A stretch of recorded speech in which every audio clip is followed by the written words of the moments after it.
The Benipal network ਦੇਖਣ ਵਾਲੇ ਸਮੁੱਚੇ ਦਰਸ਼ਕਾਂ ਨੂੰ ਦਵਿੰਦਰ ਸਿੰਘ ਬੈਨੀਪਾਲ ਵੱਲੋਂ ਪਿਆਰ ਅਤੇ ਸਤਿਕਾਰ ਸਹਿਤ ਸਤਿ ਸ਼੍ਰੀ ਅਕਾਲ। ਪੰਜਾਬ ਬੋਲਦਾ ਪ੍ਰੋਗਰਾਮ ਵਿੱਚ ਤੁਹਾਡਾ ਸਭਨਾਂ ਦਾ ਨਿੱਘਾ ਸਵਾਗਤ ਹੈ। ਦੋਸਤੋ, ਅੱਜ ਅਸੀਂ ਗੱਲਬਾਤ ਕਰਾਂਗੇ ਕਿਸਾਨ ਅੰਦੋਲਨ ਨੂੰ ਆਧਾਰ ਬਣਾ ਕੇ। ਸ਼ਾਇਦ ਇਸ ਵਕਤ ਸਰਕਾਰਾਂ ਨੂੰ ਕੋਈ ਫਿਕਰ ਨਹੀਂ ਕਿ ਅੰਨਦਾਤਾ ਜਿੰਦਾ ਰਹੇ ਜਾਂ ਅੰਨਦਾਤਾ ਮੌਤ ਦੇ ਮੂੰਹ ਵਿੱਚ ਚਲਾ ਜਾਵੇ। ਤੁਸੀਂ ਵੇਖਿਆ ਜੇ ਉਸ ਸੰਘਰਸ਼ ਦਾ ਹਿੱਸਾ ਬਣੇ ਹੋ ਜਾਂ ਤੁਸੀਂ ਤਸਵੀਰਾਂ ਰਾਹੀਂ ਦੇਖਿਆ ਹੋਣਾ ਹੈ ਕਿ ਸਰਕਾਰ ਨੇ ਕਿੰਨੇ ਕੁ ਪ੍ਰਬੰਧ ਕੀਤੇ ਹੈ। ਹਾਂ, ਸਰਕਾਰ ਨੇ ਧੱਕੇ ਜ਼ਰੂਰ ਮਾਰੇ ਹੈ, ਸਰਕਾਰ ਨੇ ਪਾਣੀ ਦੀਆਂ ਤੋਪਾਂ ਜ਼ਰੂਰ ਚਲਾਈਆਂ ਨੇ, ਸਰਕਾਰ ਨੇ ਅਥਰੂ ਗੈਸ ਤੇ ਗੋਲੇ ਜ਼ਰੂਰ ਛੱਡੇ ਹੈ, ਸਰਕਾਰ ਨੇ ਰਸਤੇ ਜ਼ਰੂਰ ਪੱਟਿਆ ਤੇ ਸਰਕਾਰ ਨੇ ਰਸਤੇ ਦੇ ਵਿੱਚ ਰੋਕਾਂ ਅੜਿੱਕੇ ਜ਼ਰੂਰ ਡਾਹੇ ਹੈ। ਪਰ ਇਸ ਦੇ ਬਾਵਜੂਦ ਵੀ ਹੌਸਲੇ ਪਰਖ ਸਾਡੇ ਬਥੇਰੇ ਲਏ ਪਰ ਜੋਸ਼ ਮੱਠਾ ਨਹੀਂ ਪਿਆ। ਪਰ ਦੂਸਰੇ ਪਾਸੇ ਭਾਵੇਂ ਜੋਸ਼ ਨਹੀਂ ਮੱਠਾ ਪਿਆ, ਹੋਸ਼ ਸਾਡੀ ਨਾਲੋਂ ਨਾਲ ਬਰਕਰਾਰ ਹੈ। ਪਰ ਇਹਦੇ ਨਾਲ ਨਾਲ ਮਨੁੱਖੀ ਸਰੀਰ ਹੈ, ਇਹਦੇ ਉੱਤੇ ਗਰਮੀ ਦਾ, ਇਹਦੇ ਉੱਤੇ ਠੰਡ ਦਾ, ਇਹਦੇ ਉੱਤੇ ਤਣਾਅ ਦਾ, ਇਹਦੇ ਉੱਤੇ ਕੁਦਰਤੀ ਬਿਮਾਰੀਆਂ ਦਾ ਅਸਰ ਜ਼ਰੂਰ ਹੁੰਦਾ ਹੈ। ਇੱਕ ਅਸੀਂ ਜਦੋਂ ਸਾਡਾ ਮਾਹੌਲ ਬਦਲਦਾ, ਸਾਡੀ ਨੀਂਦ ਦੇ ਉੱਤੇ ਬਹੁਤ ਬੁਰਾ ਅਸਰ ਪੈਂਦਾ। ਸਾਡਾ ਖਾਣ ਪੀਣ, ਸਾਡੀ ਰੂਟੀਨ ਜਦੋਂ ਟੁੱਟਦੀ ਆ, ਉਹਦੇ ਨਾਲ ਸਾਡੇ ਸਰੀਰ ਦੇ ਉੱਤੇ ਬਹੁਤ ਅਸਰ ਪੈਂਦਾ ਹੈ। ਉੱਪਰ ਦੀ ਮਾਨਸਿਕ ਤਣਾਅ ਸਾਡੇ ਸਰੀਰ ਵਾਸਤੇ ਕਿੰਨਾ ਕਹਾਣੀਕਾਰਕ ਹੋ ਸਕਦਾ ਹੈ। ਇਹ ਬਹੁਤ ਸਾਰੀਆਂ ਗੱਲਾਂ ਨੇ। ਇੱਕ ਪਾਸੇ ਸਾਨੂੰ ਕਰਜ਼ ਦਾ ਫਿਕਰ ਹੈ, ਇੱਕ ਪਾਸੇ ਆਪਣੇ ਘਰਾਂ ਦਾ, ਆਪਣੇ ਪਰਿਵਾਰਾਂ ਦਾ ਫਿਕਰ ਹੈ, ਇੱਕ ਪਾਸੇ ਸਾਨੂੰ ਸਾਡੇ ਭਵਿੱਖ ਦੀ ਚਿੰਤਾ ਹੈ ਕਿ ਸਾਡੇ ਸਰਕਾਰ ਧੱਕੇ ਨਾਲ ਹੱਕ ਖੋਹ ਚੁੱਕੀ ਹੈ, ਅਸੀਂ ਆਪਣੇ ਹੱਕ ਵਾਪਸ ਲੈਣੇ ਹੈ। ਜਿਸ ਨੂੰ ਸੰਘਰਸ਼ੀਲ ਹੋ ਕੇ ਕਿਸਾਨ ਪੰਜਾਬ ਤੋਂ ਤੁਰਦਾ ਤੁਰਦਾ, ਬਾਕੀ ਸੂਬਿਆਂ ਤੋਂ ਤੁਰਦਾ ਤੁਰਦਾ ਦਿੱਲੀ ਦੇ ਆਲੇ ਦੁਆਲੇ ਆ ਕੇ ਬੈਠ ਗਿਆ। ਪਰ ਅੱਜ ਸਾਡੀ ਕੋਸ਼ਿਸ਼ ਰਹਿਣੀ ਹੈ ਕਿ ਇਸੇ ਮਸਲੇ ਨੂੰ ਆਧਾਰ ਬਣਾ ਕੇ ਤੁਹਾਡੇ ਰੂਬਰੂ ਅੱਜ ਦਾ ਪ੍ਰੋਗਰਾਮ ਕਰ ਸਕੀਏ ਕਿ ਜੇਕਰ ਤੁਸੀਂ ਇਸ ਸੰਘਰਸ਼ ਦਾ ਹਿੱਸਾ ਬਣ ਚੁੱਕੇ ਹੋ, ਆਪਣੇ ਆਪ ਨੂੰ ਇਹਨਾਂ ਬਿਮਾਰੀਆਂ ਤੋਂ ਵੀ ਬਚਾਉਣਾ ਹੈ, ਆਪਣੇ ਆਪ ਨੂੰ ਜਿਹੜੀ ਖਾਦ ਖੁਰਾਕ ਖਾਣੀ ਆ ਉਹ ਕਿਵੇਂ ਖਾਣੀ ਹੈ, ਰਾਤ ਨੂੰ ਚੰਗੀ ਨੀਂਦ ਕਿਵੇਂ ਲੈਣੀ ਹੈ, ਆਪਣੇ ਆਪ ਨੂੰ ਠੰਡ ਤੋਂ, ਆ ਮੌਸਮ ਤੋਂ ਕਿਵੇਂ ਬਚਾਉਣਾ ਹੈ। ਸੋ ਅੱਜ ਦੀਆਂ ਇਹ ਕੁਝ ਇੱਕ ਗੱਲਾਂ ਤੁਹਾਡੇ ਸਭਨਾਂ ਦੇ ਕੰਮ ਆਉਣ ਵਾਲੀਆਂ ਗੱਲਾਂ ਹੋਣਗੀਆਂ।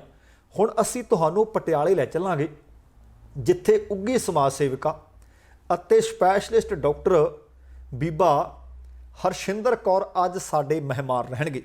ਉਹਨਾਂ ਦੇ ਨਾਲ ਅਸੀਂ ਗੱਲਬਾਤ ਕਰਾਂਗੇ ਇਸੇ ਮਸਲੇ ਨੂੰ, ਕਿਸਾਨ ਅੰਦੋਲਨ ਨੂੰ ਆਧਾਰ ਬਣਾ ਕੇ ਕਿ ਜੇਕਰ ਜਾਨ ਹੈ ਤੇ ਫਿਰ ਜਹਾਨ ਹੈ। ਅਸੀਂ ਸਿਹਤਮੰਦ ਹੋ ਕੇ ਇਸ ਸੰਘਰਸ਼ ਨੂੰ ਹੋਰ ਤਕੜੇ ਹੋ ਕੇ ਕਿਵੇਂ ਲੜ ਸਕਦੇ ਹਾਂ। ਆਓ ਸਭ ਤੋਂ ਪਹਿਲਾਂ ਡਾਕਟਰ ਸਾਹਿਬਾ ਦਾ ਸਵਾਗਤ ਕਰੀਏ ਅਤੇ ਫਿਰ ਉਹਨਾਂ ਦੇ ਨਾਲ ਖੁੱਲੀਆਂ ਗੱਲਾਂ ਬਾਤਾਂ ਕਰਾਂਗੇ। ਡਾਕਟਰ ਸਾਹਿਬਾ, ਸਭ ਤੋਂ ਪਹਿਲਾਂ ਤੁਹਾਡਾ ਸਵਾਗਤ। ਜੀ ਆਇਆਂ ਨੂੰ, ਸਤਿ ਸ਼੍ਰੀ ਅਕਾਲ ਜੀ। ਸਤਿ ਸ਼੍ਰੀ ਅਕਾਲ ਤੇ ਤੁਹਾਡੇ ਰਾਹੀਂ ਜਿੰਨੇ ਵੀ ਸੁਣ ਰਹੇ ਨੇ ਸਾਰਿਆਂ ਨੂੰ ਨਿੱਘੀ ਫਤਿਹ। ਮੈਂ ਹੁਣੇ ਜ਼ਿਕਰ ਕਰ ਰਿਹਾ ਸੀ ਕਿ ਇਸ ਵੇਲੇ ਆਪਾਂ ਦੇਖ ਰਹੇ ਹਾਂ ਕਿ ਭੁੱਖ ਹੜਤਾਲ ਵੀ ਉਹ ਕਰ ਚੁੱਕੇ ਆ। ਲਗਭਗ 2 ਹਫ਼ਤਿਆਂ ਤੋਂ ਜ਼ਿਆਦਾ ਸਮਾਂ ਹੋ ਗਿਆ, ਹੁਣ ਤਾਂ 3 ਹਫ਼ਤਿਆਂ ਦਾ ਨੇੜ ਤੇੜ ਉਹਨਾਂ ਨੂੰ ਦਿੱਲੀ ਵਿੱਚ ਬੈਠਿਆਂ ਨੂੰ ਵੀ ਹੋ ਗਿਆ ਹੈ। ਉਹਨਾਂ ਦੀ ਸਿਹਤ ਦਾ ਮੈਨੂੰ ਲੱਗਦਾ ਸਰਕਾਰਾਂ ਨੂੰ ਤਾਂ ਕੋਈ ਫਿਕਰ ਨਹੀਂ, ਪਰ ਕੀ ਇੱਕ ਪਾਸੇ ਕੋਵਿਡ ਚੱਲ ਰਿਹਾ ਹੈ, ਉੱਪਰੋਂ ਠੰਡ ਵੀ ਹੈ, ਤੇ ਉਹਨਾਂ ਦੀ ਸਿਹਤਯਾਬੀ ਲਈ ਦਵਾਈ ਕੀਤੀ ਜਾ ਸਕਦੀ ਹੈ ਜਾਂ ਕੋਈ ਦਵਾਈ ਬੂਟੀ ਦੀ ਵੀ ਜ਼ਰੂਰਤ ਹੈ ਜੀ? ਜੀ, ਕੁਝ ਗੱਲਾਂ ਬੜੀਆਂ ਜ਼ਰੂਰੀ ਨੇ। ਪਹਿਲੀ ਚੀਜ਼ ਮੇਰਾ ਖਿਆਲ ਹੈ, ਜੇ ਆਪਾਂ ਧਿਆਨ ਕਰੀਏ, ਤੁਸੀਂ ਝਾਤ ਮਾਰੀ ਹੋਏਗੀ, ਤੁਸੀਂ ਤਾਂ ਹੋਈ ਸਾਰਾ ਦਿਨ ਮੀਡੀਆ ਦੇ ਵਿੱਚ, ਕਿ ਬਿਹਾਰ ਵਿੱਚ ਕਿੱਡਾ ਇਕੱਠ ਹੋਇਆ।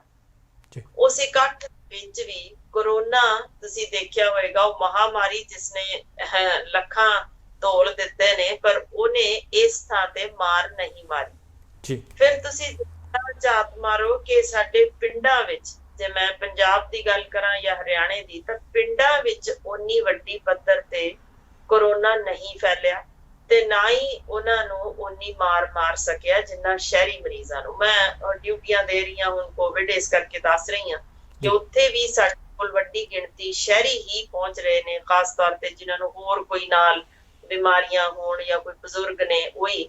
ਪਰ ਪਿੰਡਾਂ ਦੇ ਵਿੱਚ ਇਹ ਬਿਮਾਰੀ ਨੇ ਓਨੀ ਮਾਰੀ ਨਹੀਂ।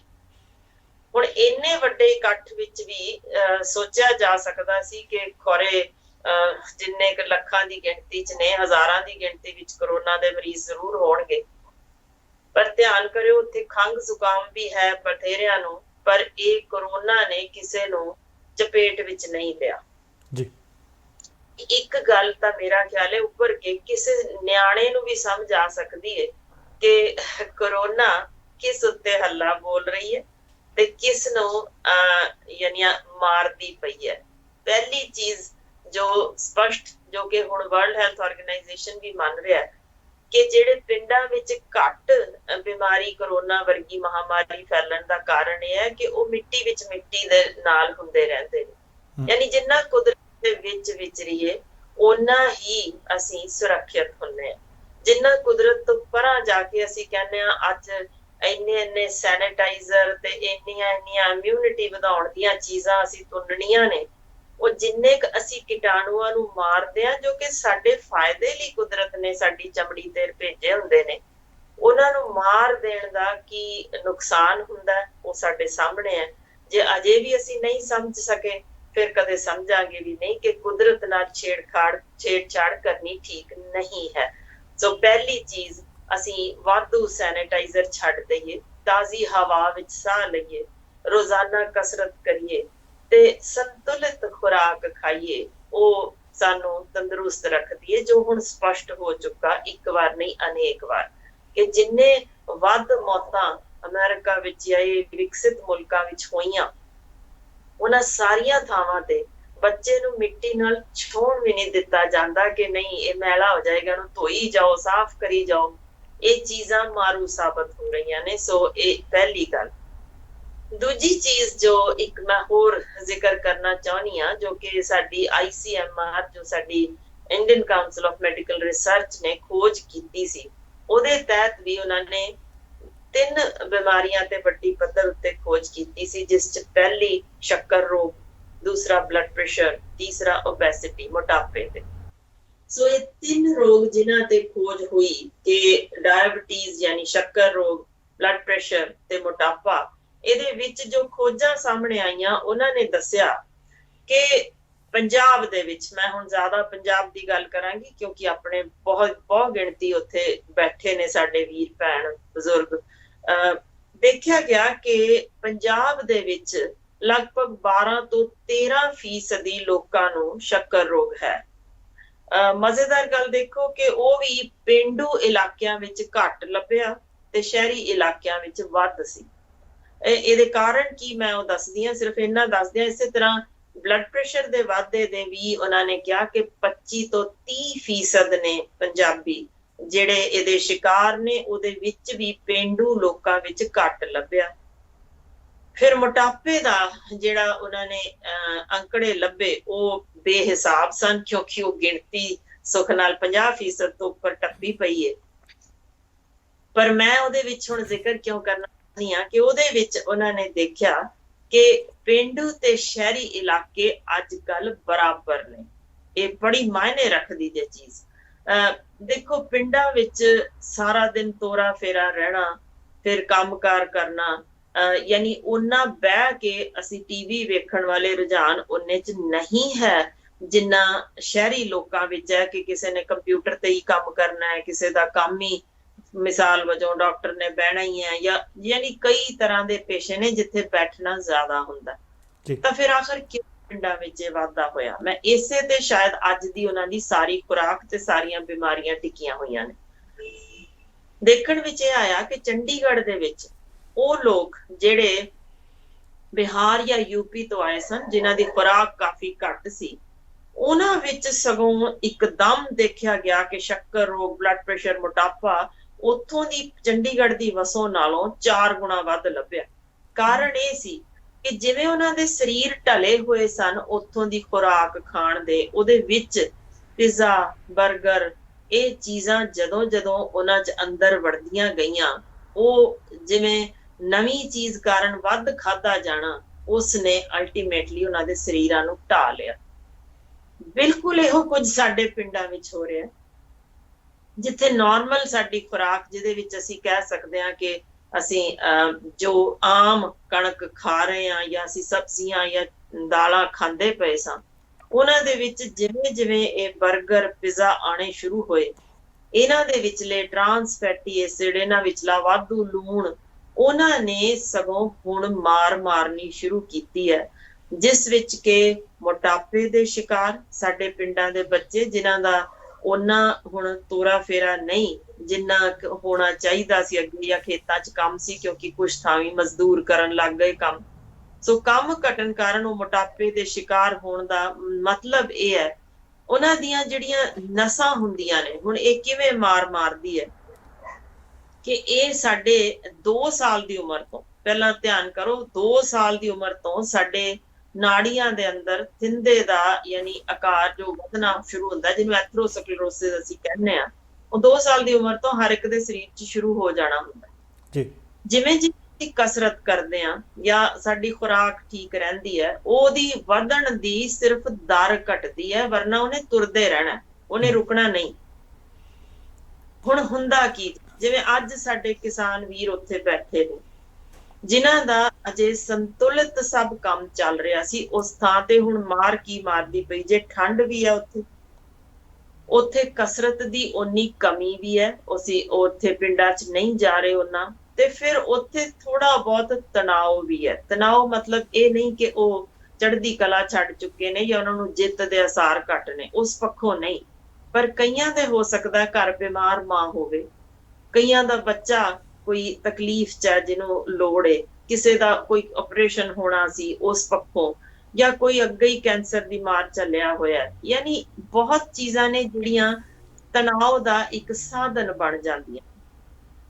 ਇਹ ਜਦੋਂ ਸਾਰੀਆਂ ਚੀਜ਼ਾਂ ਇਕੱਠੀਆਂ ਹੁੰਦੀਆਂ ਨੇ ਤਾਂ ਉੱਥੇ ਬੈਠੇ, ਹੁਣ ਮਿਸਾਲ ਵਜੋਂ ਇੱਕਦਮ ਤੁਸੀਂ ਨਾਰਾ ਲਾਇਆ, ਯਾਨੀ ਕਿਸੇ ਨੇ ਤੁਸੀਂ ਉੱਥੇ ਸੁਣਿਆ ਜਦੋਂ ਬੋਲੇ ਸੋ ਨਿਹਾਲ ਗੱਜ ਕੇ, ਤਾਂ ਮੁਰਦਾ ਵੀ ਖੜਾ ਹੋ ਕੇ ਜਵਾਬ ਦਿੰਦਾ ਹੈ। ਸੋ ਜਦੋਂ ਤੁਸੀਂ ਮਾੜਾ ਮੋਟਾ ਵੀ ਤੁਹਾਨੂੰ ਬਲੱਡ ਪ੍ਰੈਸ਼ਰ ਸੀ, ਤੁਸੀਂ ਉੱਤੋਂ ਠੰਡ ਹਲਕੀ ਜਿਹੀ ਲੱਗੀ, ਫਿਰ ਤੁਸੀਂ ਵਾਹਵਾ ਸੋਹਣੇ ਪਿਜ਼ੇ ਖਾਏ, ਤੇ ਫਿਰ ਉੱਥੋਂ ਤੁਸੀਂ ਲੱਗਿਆ ਵੀ ਮੁੱਠ ਭਰ ਕੇ ਅਸੀਂ ਉੱਥੇ ਬਦਾਮ ਕਾਜੂ ਵੀ ਛਕ ਲਏ, ਫਿਰ ਉੱਤੋਂ ਜਲੇਬੀਆਂ ਵੀ ਲੈ ਲਈਆਂ, ਦਾ ਮਤਲਬ ਇਹ ਕਿ ਲੋੜੋਂ ਵੱਧ ਘਿਓ ਥਿੰਦਾ, ਲੋੜੋਂ ਵੱਧ ਮਿੱਠਾ ਗਿਆ, ਤੇ ਤੁਹਾਡੇ ਆਲਰੇਡੀ ਜੇ ਪ੍ਰੀ ਡਾਇਬਟਿਕ ਦਾ ਮਤਲਬ ਹੈ ਕਿ ਤੁਹਾਡੀ ਪਹਿਲਾਂ ਸ਼ੱਕਰ ਦੀ ਮਾਤਰਾ ਤਾਂ ਜ਼ਰੂਰ ਵੱਧ ਸੀ, ਪਰ ਅਜੇ ਤੁਹਾਨੂੰ ਸ਼ੱਕਰ ਰੋਗ ਹੋਇਆ ਨਹੀਂ। ਇਸੇ ਬਲੱਡ ਪ੍ਰੈਸ਼ਰ ਥੋੜਾ ਉਤਾਂਹ ਵਾਲੇ ਪਾਸੇ ਆ, ਜੇ ਹੋਇਆ ਨਹੀਂ, ਯਾਨੀ ਉਹ ਸਟੇਬਲਾਈਜ਼ ਨਹੀਂ ਹੋਏ, ਤਾਂ ਉਸ ਸਮੇਂ ਜਦੋਂ ਤੁਸੀਂ ਗੱਜਣਾ ਹੈ ਜਾਂ ਉੱਚੀ ਬੋਲਣਾ ਹੈ, ਤਾਂ ਉਹ ਜਿਹੜੀ ਸਡਨ ਵੇਰੀਏਸ਼ਨ ਤੁਹਾਡੀ ਹੋਣੀ ਹੈ, ਉਹ ਕਈ ਵਾਰ ਤੁਹਾਡੇ ਇਹ ਨਸਾਂ ਦੇ ਅੰਦਰ ਜਿਹੜੇ ਝੱਪੇ ਜੰਮੇ ਨੇ, ਇਹਨਾਂ ਦੇ ਉੱਪਰਲੀ ਪਰਤ ਉਖੜ ਜਾਂਦੀ ਹੈ, ਤੇ ਉੱਥੇ ਇੱਕਦਮ ਪੂਰੀ ਨਸ ਬੰਦ ਹੋਣ ਦੇ ਚਾਂਸ ਹੋ ਜਾਂਦੇ ਨੇ, ਜਿਸ ਨੂੰ ਅਸੀਂ ਹਾਰਟ ਅਟੈਕ ਕਹਿ ਦਿੰਦੇ ਹਾਂ, ਜਾਂ ਪਾਸਾ ਮਾਰੇ ਦਾ ਇਹ ਕੰਮ ਉੱਥੋਂ ਹੋ ਸਕਦਾ ਹੈ। ਇਹ ਚੀਜ਼ਾਂ ਮੇਰਾ ਮਕਸਦ ਸਮਝਾਉਣ ਦਾ ਇਹ ਸੀ ਕਿ ਕੋਈ ਇਸ ਵੇਲੇ ਜਿਹੜੀ ਬਿਮਾਰੀ ਨੂੰ ਜੜ ਸਕ ਰਿਹਾ ਸੀ, ਉਹ ਇੱਕ ਅਜਿਹੀ ਚੀਜ਼ ਨਾਲ ਇੱਕਦਮ ਉਸ ਬਿਮਾਰੀ 'ਚ ਵਾਧਾ ਹੁੰਦਾ ਵੇਖਿਆ ਜਾ ਸਕਦਾ। ਡਾਕਟਰ ਸਾਹਿਬ, ਜਿਹੜਾ ਹੁਣੇ ਤੁਸੀਂ ਜ਼ਿਕਰ ਕੀਤਾ ਕਿ ਇਸ ਤਰੀਕੇ ਨਾਲ ਕਈਆਂ ਨੂੰ ਹਾਰਟ ਅਟੈਕ ਜਾਂ ਕਈਆਂ ਨੂੰ ਹੋਰ ਇਸ ਤਰ੍ਹਾਂ ਦੀਆਂ ਬਿਮਾਰੀਆਂ, ਜਿਨ੍ਹਾਂ ਨੂੰ ਥੋੜ੍ਹੀਆਂ ਬਹੁਤ ਅਲਾਮਤਾਂ ਸੀ ਪਰ ਹਾਲੇ ਉਹ ਨਾ ਡਾਇਬੈਟਿਕ ਸੀ, ਨਾ ਉਹਨਾਂ ਨੂੰ ਬਲੱਡ ਪ੍ਰੈਸ਼ਰ ਦੀ ਬਿਮਾਰੀ ਸੀ, ਆ ਬੀਤੇ ਇੱਕ ਹਫ਼ਤੇ ਦੇ ਵਿੱਚ 3 ਕਿ 4 ਮੌਤਾਂ ਹੋਈਆਂ ਨੇ। ਇੱਕ 32 ਵਰ੍ਹਿਆਂ ਦਾ ਨੌਜਵਾਨ ਸੀ, ਉਹਨੂੰ ਵੀ ਦਿਲ ਦਾ ਦੌਰਾ ਪੈਣ ਕਾਰਨ ਮੌਤ ਹੋਈ ਆ। ਅੱਜ ਇੱਕ ਨੌਜਵਾਨ ਹਾਲੇ ਦਿੱਲੀ ਨੂੰ ਜਾ ਰਿਹਾ ਸੀ, ਰਸਤੇ ਦੇ ਵਿੱਚ ਉਹਨੂੰ ਦੌਰਾ ਪੈਣ ਕਾਰਨ ਮੌਤ ਹੋਈ ਹੈ। ਤੇ ਇੱਕ ਕਿਸਾਨ ਕਈਆਂ ਦਿਨਾਂ ਤੋਂ ਬਾਅਦ ਆਪਣੇ ਪਿੰਡ ਵਾਪਸ ਪਰਤ ਰਿਹਾ ਸੀ, ਪਰ ਘਰ ਪਰਤ ਨਹੀਂ ਸਕਿਆ। ਘਰ ਪਰਤਣ ਤੋਂ ਪਹਿਲਾਂ ਉਹਦੀ ਵੀ ਦਿਲ ਦਾ ਦੌਰਾ ਪੈਣ ਕਾਰਨ ਮੌਤ ਹੋਈ ਹੈ। ਇਹ ਗੱਲ ਦੇ ਵਿੱਚ ਕੋਈ ਅਤਕਥਨੀ ਨਹੀਂ, ਤਣਾਅ ਉਹਨਾਂ ਨੂੰ ਹੈ। ਜਿਹੜਾ ਤੁਸੀਂ ਜ਼ਿਕਰ ਕੀਤਾ ਕਿ ਤਣਾਅ ਉਹਨਾਂ ਨੂੰ ਇਸ ਗੱਲ ਦਾ ਨਹੀਂ ਕਿ ਸਾਡਾ ਸੰਘਰਸ਼ ਠੀਕ ਨਹੀਂ ਚੱਲ ਰਿਹਾ ਜਾਂ ਅਸੀਂ ਜਿੱਤਾਂਗੇ ਨਹੀਂ, ਪਰ ਜਿਹੜੀਆਂ ਗੱਲਾਂ ਦਾ ਤੁਸੀਂ ਜ਼ਿਕਰ ਕੀਤਾ ਕਿ ਤਣਾਅ ਬਹੁਤ ਨੇ, ਕਿ ਸਾਨੂੰ ਸਾਡੇ ਸਰਕਾਰ ਹੱਕ ਨਹੀਂ ਦੇ ਰਹੀ, ਤਣਾਅ ਬਹੁਤ ਨੇ। ਇੱਕ ਪਾਸੇ ਕਰਜ਼ ਦੇ ਵਿੱਚ ਗਲ ਧਸੇ ਪਏ ਆ, ਤੇ ਦੂਸਰੇ ਪਾਸੇ ਸਾਨੂੰ ਸਰਕਾਰ ਮਾਰ ਰਹੀ ਹੈ। ਤਣਾਅ ਇਹ ਵੀ ਬਹੁਤ ਨੇ। ਇੱਕ ਵਿਅਕਤੀ ਜਿਹੜਾ 18 ਦਿਨਾਂ ਤੋਂ ਬਾਅਦ ਦਿੱਲੀ ਤੋਂ ਵਾਪਸ ਆਪਣੇ ਘਰ ਪਰਤ ਰਿਹਾ ਸੀ, 15 ਜਨਵਰੀ ਨੂੰ ਉਹਦੇ ਮੁੰਡੇ ਦਾ ਵਿਆਹ ਧਰਿਆ ਹੋਇਆ ਹੈ। ਉਹ ਸਿਰਫ ਇਸ ਕਰਕੇ ਪਰਤ ਰਿਹਾ ਸੀ ਕਿ ਕੁਝ ਇੱਕ ਖਰੀਦੋ ਫਰੋਖਤ ਘਰੇ ਵਾਪਸ ਦੇ ਕੇ ਕਰਕੇ ਵਾਪਸ ਇੱਕ ਚੱਕਰ ਫਿਰ ਦਿੱਲੀ ਦਾ ਲਾ ਕੇ ਫਿਰ ਵਿਆਹ ਅਟੈਂਡ ਕਰਾਂਗੇ। ਇਹ ਬਿਲਕੁਲ ਗੱਲ ਤੁਹਾਡੀ ਦੁਰਸਤ ਹੈ ਕਿ ਤਣਾਅ ਕਈ ਤਰ੍ਹਾਂ ਦੇ ਨੇ। ਭਾਵੇਂ ਫਤਿਹ ਹੋਣੀ ਹੈ, ਪਰ ਫਤਿਹ ਇਹ ਨਹੀਂ ਕਿ ਜੇ ਉਹ ਘਬਰਾਏ ਨਹੀਂ ਹੋਏ, ਉਹ ਉੱਥੇ ਚੜ੍ਹਦੀ ਕਲਾ ਵਿੱਚ ਨੇ, ਪੂਰੇ ਜੋਸ਼ ਵਿੱਚ ਵੀ ਨੇ ਤੇ ਪੂਰੇ ਹੋਸ਼ ਵਿੱਚ ਵੀ ਨੇ, ਪਰ ਉਹਨਾਂ ਦੀ ਸਿਹਤ ਦੀ ਫਿਕਰਮੰਦੀ ਨਾਲੋਂ ਨਾਲ ਤੁਸੀਂ ਵੀ ਕਰ ਰਹੇ ਹੋ, ਅਸੀਂ ਵੀ ਕਰ ਰਹੇ ਹਾਂ, ਆਲਮ ਵੀ ਕਰ ਰਿਹਾ ਹੈ। ਪਰ ਤੁਹਾਨੂੰ ਲੱਗਦਾ ਕਿ ਸਰਕਾਰਾਂ ਵੀ ਕਰ ਰਹੀਆਂ ਨੇ? ਜੀ ਬਿਲਕੁਲ ਵੀ ਨਹੀਂ। ਸਰਕਾਰਾਂ ਨੇ ਇਸ ਪੱਖੋਂ ਉਹਨਾਂ ਦਾ ਇੱਕੋ ਹੀ ਜ਼ੋਰ ਹੈ, ਕਰੋਨਾ ਟੈਸਟ ਕਰਾ ਲਓ, ਉਹਦੇ ਲਈ ਧੱਕੋਜ਼ੋਰੀ ਭੇਜੇ ਜਾ ਰਹੇ ਨੇ। ਪਰ ਮੈਨੂੰ ਦੱਸੋ ਨਾ ਵੀਰਾ, ਕਰੋਨਾ ਟੈਸਟ ਕਰਵਾ ਕੇ ਕੀ ਕਰਨਾ ਚਾਹੁੰਦੇ ਆ ਜਦੋਂ ਪਤਾ ਹੈ ਕਿ ਉਹ ਖੰਘ ਜ਼ੁਕਾਮ ਦੀ ਵਾਇਰਸ ਹੈ। ਤੇ ਜੇ ਉਹ ਮਾਰ ਉੱਥੇ ਮਾਰ ਹੀ ਨਹੀਂ ਰਹੀ, ਪਹਿਲਾਂ ਹੀ ਦੇਖਿਆ ਜਾ ਚੁੱਕਿਆ ਕਿ ਇਹ ਫੜਦੀ ਹੋਈ ਸ਼ਹਿਰੀਆਂ ਨੂੰ ਪਈ ਹੈ, ਜਾਂ ਉਹਨਾਂ ਨੂੰ ਜਿਨ੍ਹਾਂ ਨੂੰ ਪਹਿਲਾਂ ਕੈਂਸਰ ਹੈ, ਜਾਂ ਬਹੁਤ ਵਧੀ ਹੋਈ ਸ਼ੂਗਰ ਦੀ ਬਿਮਾਰੀ ਕੰਟਰੋਲ 'ਚ ਨਹੀਂ ਹੈ, ਜਾਂ ਬਹੁਤ ਵਧਿਆ ਬਲੱਡ ਪ੍ਰੈਸ਼ਰ, ਜਾਂ ਫਿਰ ਜਿਸ ਦੇ ਫੇਫੜੇ ਖਰਾਬ ਹੋ ਚੁੱਕੇ ਹੋਣ, ਯਾਨੀ ਜੋ ਐਂਡ ਸਟੇਜ ਡਿਜ਼ੀਜ਼ਸ ਅਸੀਂ ਗਿਣਦੇ ਹਾਂ, ਜੇ ਉਹਨਾਂ ਵਿੱਚ ਇਹ ਮਾਰ ਮਾਰਦੀ ਪਈ ਹੈ। ਪਹਿਲਾਂ ਜ਼ਰੂਰ ਇਹ ਜਾਣੇ ਬਗੈਰ ਹਰ ਇੱਕ ਨੂੰ ਫਟਾਫਟ ਵੈਂਟੀਲੇਟਰਾਂ ਤੇ ਪਾ ਦਿੰਦੇ ਸਨ। ਉਹ ਵੀ ਸਾਬਤ ਹੋ ਗਿਆ ਕਿ ਸਗੋਂ ਵੈਂਟੀਲੇਟਰ ਤੇ ਪਾਣਾ ਮੌਤ ਨੂੰ ਸੱਦਾ ਦੇਣਾ, ਉਹ ਜਦ ਕਿ ਆਪਣੇ ਆਪ ਆਪਣੀ ਇਮਿਊਨਿਟੀ ਸਾਨੂੰ ਠੀਕ ਕਰ ਸਕਦੀ ਹੈ। ਫਿਰ ਅਸੀਂ ਬੇਲੋੜੇ, ਮੇਰਾ ਖਿਆਲ ਹੈ ਕਿ ਗਲੇ ਸਾੜ ਲਏ ਲੋਕਾਂ ਨੇ ਸਟੀਮਾਂ ਲੈ ਲੈ ਕੇ, ਤੇ ਖਰੇ ਕੀ ਕੁਛ ਕਰਕੇ, ਤੇ ਇਮਿਊਨਿਟੀ ਦੇ ਗਲੋ ਚੱਟ ਚੱਟ ਕੇ, ਪਤਾ ਹੀ ਨਹੀਂ ਕਿਸੇ ਨੂੰ ਕਿ ਭਾਈ ਉਹਦਾ ਅਸਰ 15 ਦਿਨ ਬਾਅਦ ਸ਼ੁਰੂ ਹੁੰਦਾ। ਆਹੀ ਮੈਂ ਤੁਹਾਨੂੰ ਪੁੱਛਣਾ ਚਾਹੁੰਦਾ ਸੀ। ਬਹੁਤ ਸਾਰੇ ਲੋਕ ਵਿਟਾਮਿਨ ਸੀ ਖਾਈ ਜਾਂਦੇ ਨੇ, ਸੰਤਰੀ ਖਾਈ ਜਾਂਦੇ ਨੇ, ਸਕੰਜਮੀਓ ਪੀ ਜਾਂਦੇ ਨੇ ਠੰਡ ਦੇ ਵਿੱਚ। ਇਮਿਊਨਿਟੀ ਵਾਲੀ ਕੋਈ ਸਵਿਚ ਹੁੰਦੀ ਹੈ ਜੀ ਕਿ ਮੇਰੀ ਇਮਿਊਨਿਟੀ ਵੀਕ ਸੀ, ਮੈਂ ਹੁਣ ਸੰਤਰੇ ਖਾ ਲਏ, ਮੈਂ ਵਿਟਾਮਿਨ ਸੀ ਲੈ ਲਿਆ, ਮੈਂ ਵਿਟਾਮਿਨ ਡੀ ਲੈ ਲਿਆ, ਕਿ ਸਵਿਚ ਜਿਹੜੀ ਆਫ ਹੋਈ ਸੀ ਔਨ ਹੋ ਗਈ? ਕਿੰਨਾ ਕੁ ਸਮਾਂ ਲੱਗਦਾ ਜੇ ਇਮਿਊਨਿਟੀ ਬਿਲਡ ਕਰਨੀ ਹੋਵੇ? ਜੀ ਬਿਲਕੁਲ, ਦੇਖੋ ਕਮਾਲ ਦੀ ਚੀਜ਼ ਹੈ। ਹੁਣ ਮੇਰਾ ਖਿਆਲ ਤੁਹਾਡੇ ਇਸ ਸ਼ਬਦ ਵਿੱਚੋਂ ਸਾਨੂੰ ਸਾਰੀ ਮੈਡੀਕਲ ਸਮਝ ਆ ਜਾਣੀ ਚਾਹੀਦੀ ਹੈ ਹਰ ਇੱਕ ਨੂੰ, ਕਿ ਸਾਡਾ ਇਹ ਦਿਮਾਗ ਹੈ ਨਾ ਜੀ, ਬਹੁਤ ਸੋਹਣਾ ਡਾਕਟਰ ਹੈ। ਜਦੋਂ ਇਹਨੂੰ ਇਹ ਸੁਣਿਆ ਜਾਂਦਾ ਨਾ, ਮੈਂ ਮੂੰਹ ਵਿੱਚ ਵਿਟਾਮਿਨ ਸੀ ਦੀ ਗੋਲੀ ਪਾ ਲਈ, ਹੁਣ ਮੈਨੂੰ ਕੁਝ ਨਹੀਂ ਹੋਣਾ, ਅਸਰ ਉਦੋਂ ਹੀ ਸਾਡੇ ਹਾਰਮੋਨ ਨਿਕਲਨੇ ਨੇ ਸਰੀਰਾਂ ਚੋਂ ਜਿਹਨੇ ਠੀਕ ਕਰਨਾ। ਉਹ ਵਿਟਾਮਿਨ ਸੀ ਦੀ ਗੋਲੀ ਨੇ 15 ਦਿਨ ਬਾਅਦ ਅਸਰ ਕਰਨਾ। ਉਹ ਜਿੰਨੀਆਂ ਇਮਿਊਨਿਟੀ ਦੀਆਂ ਤੁੰਨ ਰਹੀਆਂ ਚੀਜ਼ਾਂ, ਉਹਨਾਂ ਨੇ ਇੱਕਦਮ ਅਸਰ ਹੀ ਨਹੀਂ ਕਰਨਾ। ਹਲਦੀ ਹੈ, ਉਹਨੇ ਖਰੇ ਮਹੀਨੇ ਬਾਅਦ ਅਸਰ ਕਰਨਾ, ਤੇ ਉਸ ਤੋਂ ਪਹਿਲਾਂ ਸਾਰੀ ਉਮਰ ਹਲਦੀਆਂ ਖਾ ਖਾ ਕੇ ਅਸੀਂ ਲੰਘਾਈਆਂ ਨੇ। ਫਿਰ ਪਾਉਂਦੇ ਦੁੱਧ ਚ ਜਿਹੜਾ ਕਿ ਉੱਥੋਂ ਹਜ਼ਮ ਹੀ ਨਹੀਂ ਹੁੰਦੀ, ਉਹਨੇ ਬਾਹਰ ਨਿਕਲ ਜਾਣਾ ਹੁੰਦਾ, ਕਿਉਂਕਿ ਬਗੈਰ ਕਾਲੀ ਮਿਰਚ ਦੇ ਹਲਦੀ ਹਜ਼ਮ ਹੀ ਨਹੀਂ ਸਰੀਰ ਕਰ ਸਕਦਾ। ਸੋ ਉਹ ਤਾਂ ਬਾਹਰ ਗਈ। ਪਰ ਸਾਡੇ ਦਿਮਾਗ ਨੂੰ ਸੁਨੇਹਾ ਹੈ ਕਿ ਹਾਂ ਮੈਂ ਖਾ ਲਿਆ, ਹੁਣ ਮੈਨੂੰ ਕੁਛ ਨਹੀਂ ਹੁੰਦਾ। ਤੇ ਜਦੋਂ ਇਹ ਸੋਚ ਸਾਡੇ ਦਿਮਾਗ 'ਚ ਹੁੰਦੀ ਹੈ ਕੁਛ ਨਹੀਂ ਹੁੰਦਾ, ਉਹ ਭੈੜੀ ਤੋਂ ਭੈੜੀ ਬਿਮਾਰੀ ਨਾਲ ਲੜ ਜਾਂਦਾ। ਸੋ ਠੀਕ ਅਸੀਂ ਆਪ ਹੀ ਹੋਇਆ, ਕਿਹੜਾ ਕਦੇ ਖੰਘ ਜ਼ੁਕਾਮ ਨਹੀਂ ਸੀ ਹੋਇਆ, ਦੁਨੀਆ ਤੁਰੀ ਫਿਰਦੀ ਹੈ। ਬਿਲਕੁਲ ਉਸੇ ਹੀ ਤਰ੍ਹਾਂ ਇਹ ਵੀ ਇੱਕ ਹੈ ਤਾਂ ਕਿਸਮ ਉਸੇ ਚੋਂ ਨਿਕਲੀ, ਜਿਹਨੂੰ ਅਸੀਂ ਭੈ ਦੇ ਨਾਲ, ਸੱਚ ਜਾਣਿਓ ਇਹ ਪ੍ਰੂਵ ਹੋ ਚੁੱਕਾ, ਹੁਣ ਛਪ ਚੁੱਕੀਆਂ ਖੋਜਾਂ, ਕਿ ਡਰ ਸਾਨੂੰ ਸਗੋਂ ਮਾਰਦਾ। ਤੁਸੀਂ ਜਿੰਨੀਆਂ ਮੌਤਾਂ ਹੋਈਆਂ ਰਿਕਾਰਡਿੰਗ ਸੁਣ ਲਓ, ਉਹਨਾਂ ਦੀਆਂ ਗੱਲਾਂ ਸੁਣ ਲਓ। ਜਿਸ ਕਿਸੇ ਨੇ ਕਿਹਾ ਮੈਂ ਮਰਨ ਲੱਗਿਆ, ਉਹ ਨਹੀਂ ਬਚਿਆ। ਜਿਸ ਕਿਸੇ ਨੇ ਕਿਹਾ ਚੜ੍ਹਦੀ ਕਲਾ ਚ ਮੈਨੂੰ ਕੁਛ ਨਹੀਂ ਹੈ, ਉਹ ਸਾਰੇ ਬਚ ਗਏ ਨੇ। ਸੋ ਅਸਲ ਗੱਲ ਸਿਰਫ ਸਾਡੇ ਇੱਥੇ ਟਿਕੀ ਹੈ ਕਿ ਮੈਂ ਠੀਕ ਹੋਣਾ ਹੈ ਤੇ ਹੋ ਜਾਣਾ ਹੈ। ਉਹੀ ਚੀਜ਼ ਸਾਨੂੰ ਲੜਨ ਭਿੜਨ ਤੇ ਵੀ, ਕਿਸੇ ਨਾਲ ਮਾਰਨ ਤੇ ਵੀ ਅਸੀਂ ਉਤਾਰੂ ਹੋ ਜਾਂਦੇ ਹਾਂ। ਉਹੀ ਚੀਜ਼ ਸਾਨੂੰ ਫਤਿਹ ਵੀ ਦਿਵਾਉਂਦੀ, ਔਖੇ ਤੋਂ ਔਖੇ ਸਮੇਂ ਨਾਲ ਜੂਝਣ ਦਾ ਬਲ ਵੀ ਬਖਸ਼ਦੀ ਹੈ। ਸੋ ਪਹਿਲੀ ਚੀਜ਼, ਇੱਕ ਚਮਚਾ ਵਿਟਾਮਿਨ ਸੀ ਦਾ, ਜਾਂ ਤੁਸੀਂ ਇਹ ਜੋ ਲੈ ਕੇ ਕੁਝ ਵੀ ਨਹੀਂ ਜੇ ਹੋਣਾ, ਤੁਸੀਂ ਆਪ ਜੋ ਅੰਦਰੋਂ ਤੁਹਾਡਾ ਖੜਾ ਹੋਣਾ, ਉਹਨੇ ਹੀ ਤੁਹਾਨੂੰ ਬਚਾਉਣਾ। ਇਹੀ ਗੱਲ ਮੈਂ ਦੱਸਣਾ ਚਾਹੁੰਦੀ। ਹੁਣ ਉੱਥੇ ਦੇਖੀਏ, ਜੇ ਆਪਾਂ ਧਿਆਨ ਕਰੀਏ ਕਿ ਇੱਕ ਤਾਂ ਸਾਡੇ ਪੰਜਾਬੀਆਂ ਨੂੰ ਸ਼ਰਾਬ ਪੀਣ ਦਾ ਸ਼ੌਕ ਹੈ, ਅਸੀਂ ਖੁੱਲਾ ਖਾਣਾ ਪੀਣਾ ਜਾਣਦੇ ਹਾਂ। ਸੋ ਸਾਡੇ ਬਹੁਤ ਸਾਰੇ ਪੰਜਾਬੀਆਂ ਦੇ ਜਿਗਰ ਦੇ ਉੱਤੇ ਉਹਦੇ ਨੁਕਸ ਸਟੇਜ 1 ਦੇ, ਜਾਂ ਫੈਟੀ ਲਿਵਰ, ਇਹ ਜਿਹਨੂੰ ਅਸੀਂ ਕਹਿੰਦੇ, ਇਹ ਅੱਗੇ ਹੀ ਦਿਸਦੇ ਪਏ ਨੇ।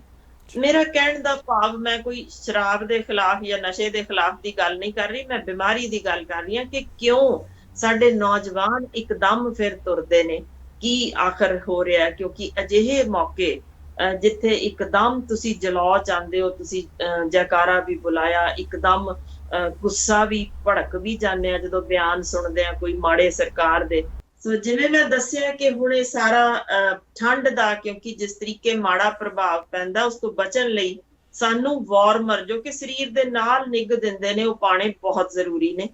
ਇਸੇ ਤਰ੍ਹਾਂ ਜਦੋਂ ਉੱਪਰੋਂ ਕੁੜਤਾ ਪਾ ਲਿਆ, ਜਾਂ ਤੁਸੀਂ ਉੱਪਰੋਂ ਕੋਈ ਅੱਧੀਆਂ ਬਾਹਾਂ ਦਾ ਸਵੈਟਰ ਲੈ ਲਿਆ, ਜਾਂ ਕੋਟ ਪਾ ਲਿਆ, ਜਾਂ ਉੱਪਰੋਂ ਕੰਬਲ ਲੈ ਲਿਆ, ਤਾਂ ਉਹ ਤਾਂ ਭਾਵੇਂ ਔਖੇ ਸੌਖੇ ਸਮੇਂ ਤੁਸੀਂ ਕੰਬਲ ਹੇਠਾਂ ਉੱਤੇ ਕਰ ਲਓ, ਪਰ ਉਹ ਵਾਰਮਰ ਦਾ ਨਿੱਘ ਜ਼ਰੂਰ ਰਹਿਣਾ ਚਾਹੀਦਾ। ਸੋ ਪਹਿਲੀ ਇੰਪੋਰਟੈਂਟ ਚੀਜ਼, ਉਸ ਥਾਂ ਤੇ ਬੈਠੇ ਵਾਰਮਰ ਹਰ ਹਾਲ ਚ ਲੱਤਾਂ ਤੇ ਵੀ ਤੇ ਉੱਪਰਲੇ ਧੜ ਤੇ ਵੀ ਹੋਣਾ ਜ਼ਰੂਰੀ ਹੈ। ਦੂਸਰੀ ਬਹੁਤ ਇੰਪੋਰਟੈਂਟ ਚੀਜ਼, ਕਿ ਠੰਡ ਅੱਜ ਕੱਲ ਸਿਰ ਤੋਂ ਬਹੁਤ ਜ਼ਿਆਦਾ ਛੇਤੀ ਲੱਗਦੀ ਹੈ।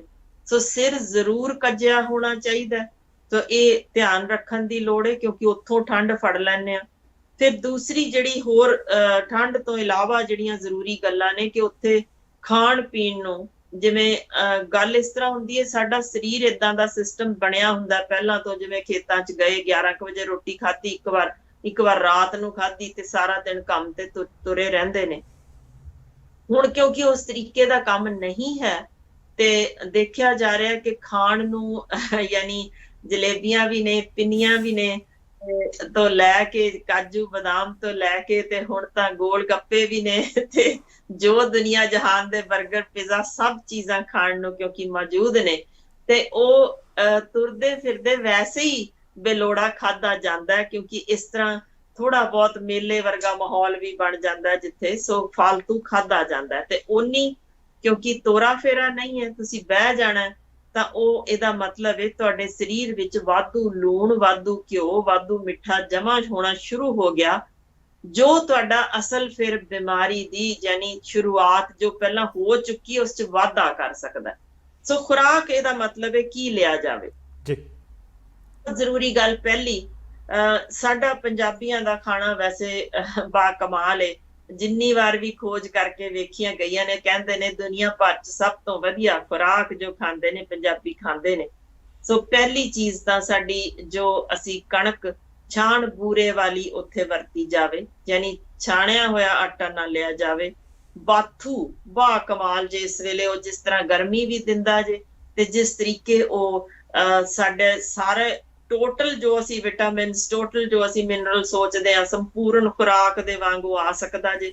ਸਿਰਫ ਜਿਨ੍ਹਾਂ ਨੂੰ ਗੁਰਦੇ ਦੀ ਪੱਥਰੀ ਹੈ ਉਹ ਨਾ ਲੈਣ, ਬਲਕਿ ਸਾਰੇ ਬਾਕੀਆਂ ਨੂੰ ਜੇ ਉੱਥੇ ਬਾਜਰੇ ਦੀ ਰੋਟੀ ਦੇ ਵਿੱਚ ਬਾਥੂ ਪਾ ਕੇ ਦਿੱਤਾ ਜਾਏ ਤਾਂ ਮੇਰਾ ਖਿਆਲ ਹੈ ਤੁਹਾਨੂੰ 4 ਘੰਟੇ ਮੁੜ ਕੇ ਖਾਣ ਦੀ ਲੋੜ ਹੀ ਨਹੀਂ, ਉਹਨੇ ਸੰਪੂਰਨ ਖੁਰਾਕ ਤਾਕਤ ਦੇ ਦੇਣੀ ਹੈ। ਮੁੜ ਕੇ ਭਾਵੇਂ ਆਰ ਜਾਂ ਪਾਰ ਦੀ ਲੜਾਈ ਕਰ ਜਾਓ। ਸੋ ਇਹ ਸਵੇਰ ਦੇ ਜੇ ਤੁਸੀਂ ਇਸ ਤਰੀਕੇ ਦੀ ਖੁਰਾਕ, ਭਾਵੇਂ ਰਾਗੀ ਦਾ ਆਟਾ ਤੇ ਭਾਵੇਂ ਇਹਦੇ ਵਿੱਚ ਬਾਜਰੇ ਦਾ ਹੋਵੇ ਜਾਂ ਮੱਕੀ ਦਾ ਹੋਵੇ, ਇਹ ਤਿੰਨੋਂ ਹੀ ਬਹੁਤ ਵਧੀਆ ਨੇ ਤੇ ਵਿੱਚ ਇਹਦੇ ਬਾਥੂ ਵੀ ਪਾ ਸਕਦੇ ਨੇ, ਪਾਲਕ ਵੀ ਪਾਈ ਜਾ ਸਕਦੀ ਹੈ ਜਾਂ ਫਿਰ ਮੇਥੀ ਪਾਈ ਜਾ ਸਕਦੀ ਹੈ। ਤਿੰਨੋਂ ਕਮਾਲ ਯਾਨੀ ਇਹ ਖੁਰਾਕ ਇੱਕ ਤਰੀਕੇ ਉਹਨਾਂ ਦੇ ਸਰੀਰ ਅੰਦਰ ਗਰਮੀ ਤੇ ਬਿਮਾਰੀ ਨਾਲ ਲੜਨ ਦੀ ਤਾਕਤ ਕਈ ਗੁਣਾ ਵਧਾ ਦੇਵੇਗੀ। ਤੇ ਪਾਲਕ ਦੇ ਪਕੌੜਿਆਂ ਬਾਰੇ ਕੀ ਕਹੋਗੇ ਜੀ?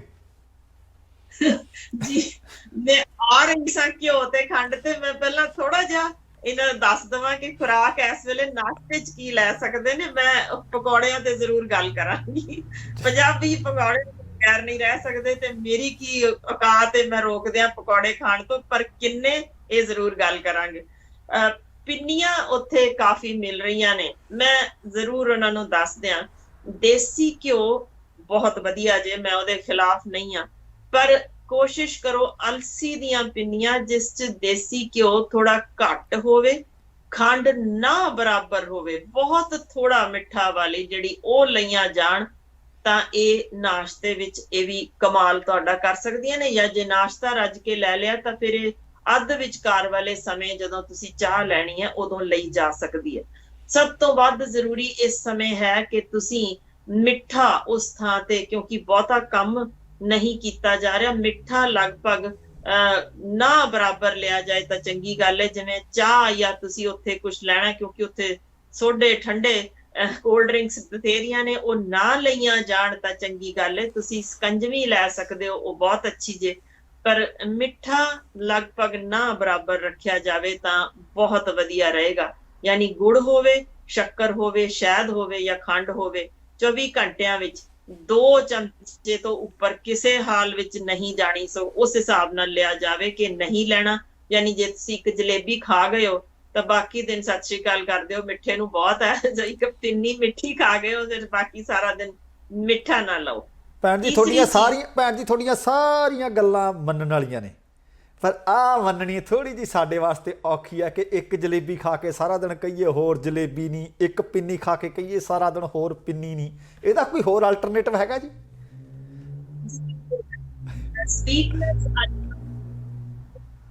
ਸ਼ੂਗਰ ਫ੍ਰੀ ਚੀਜ਼ਾਂ ਬੇਅੰਤ ਜੋ ਅਵੇਲੇਬਲ ਨੇ, ਪਹਿਲਾਂ ਸੈਕਰੀਨ ਤੇ ਆਇਆ ਸੀ ਕਿ ਖਤਰਨਾਕ ਹੈ, ਹੁਣ ਤੇ ਹਰ ਕਿਸਮ ਦੇ ਸਵੀਟਨਰ ਸੇਫ ਨੇ।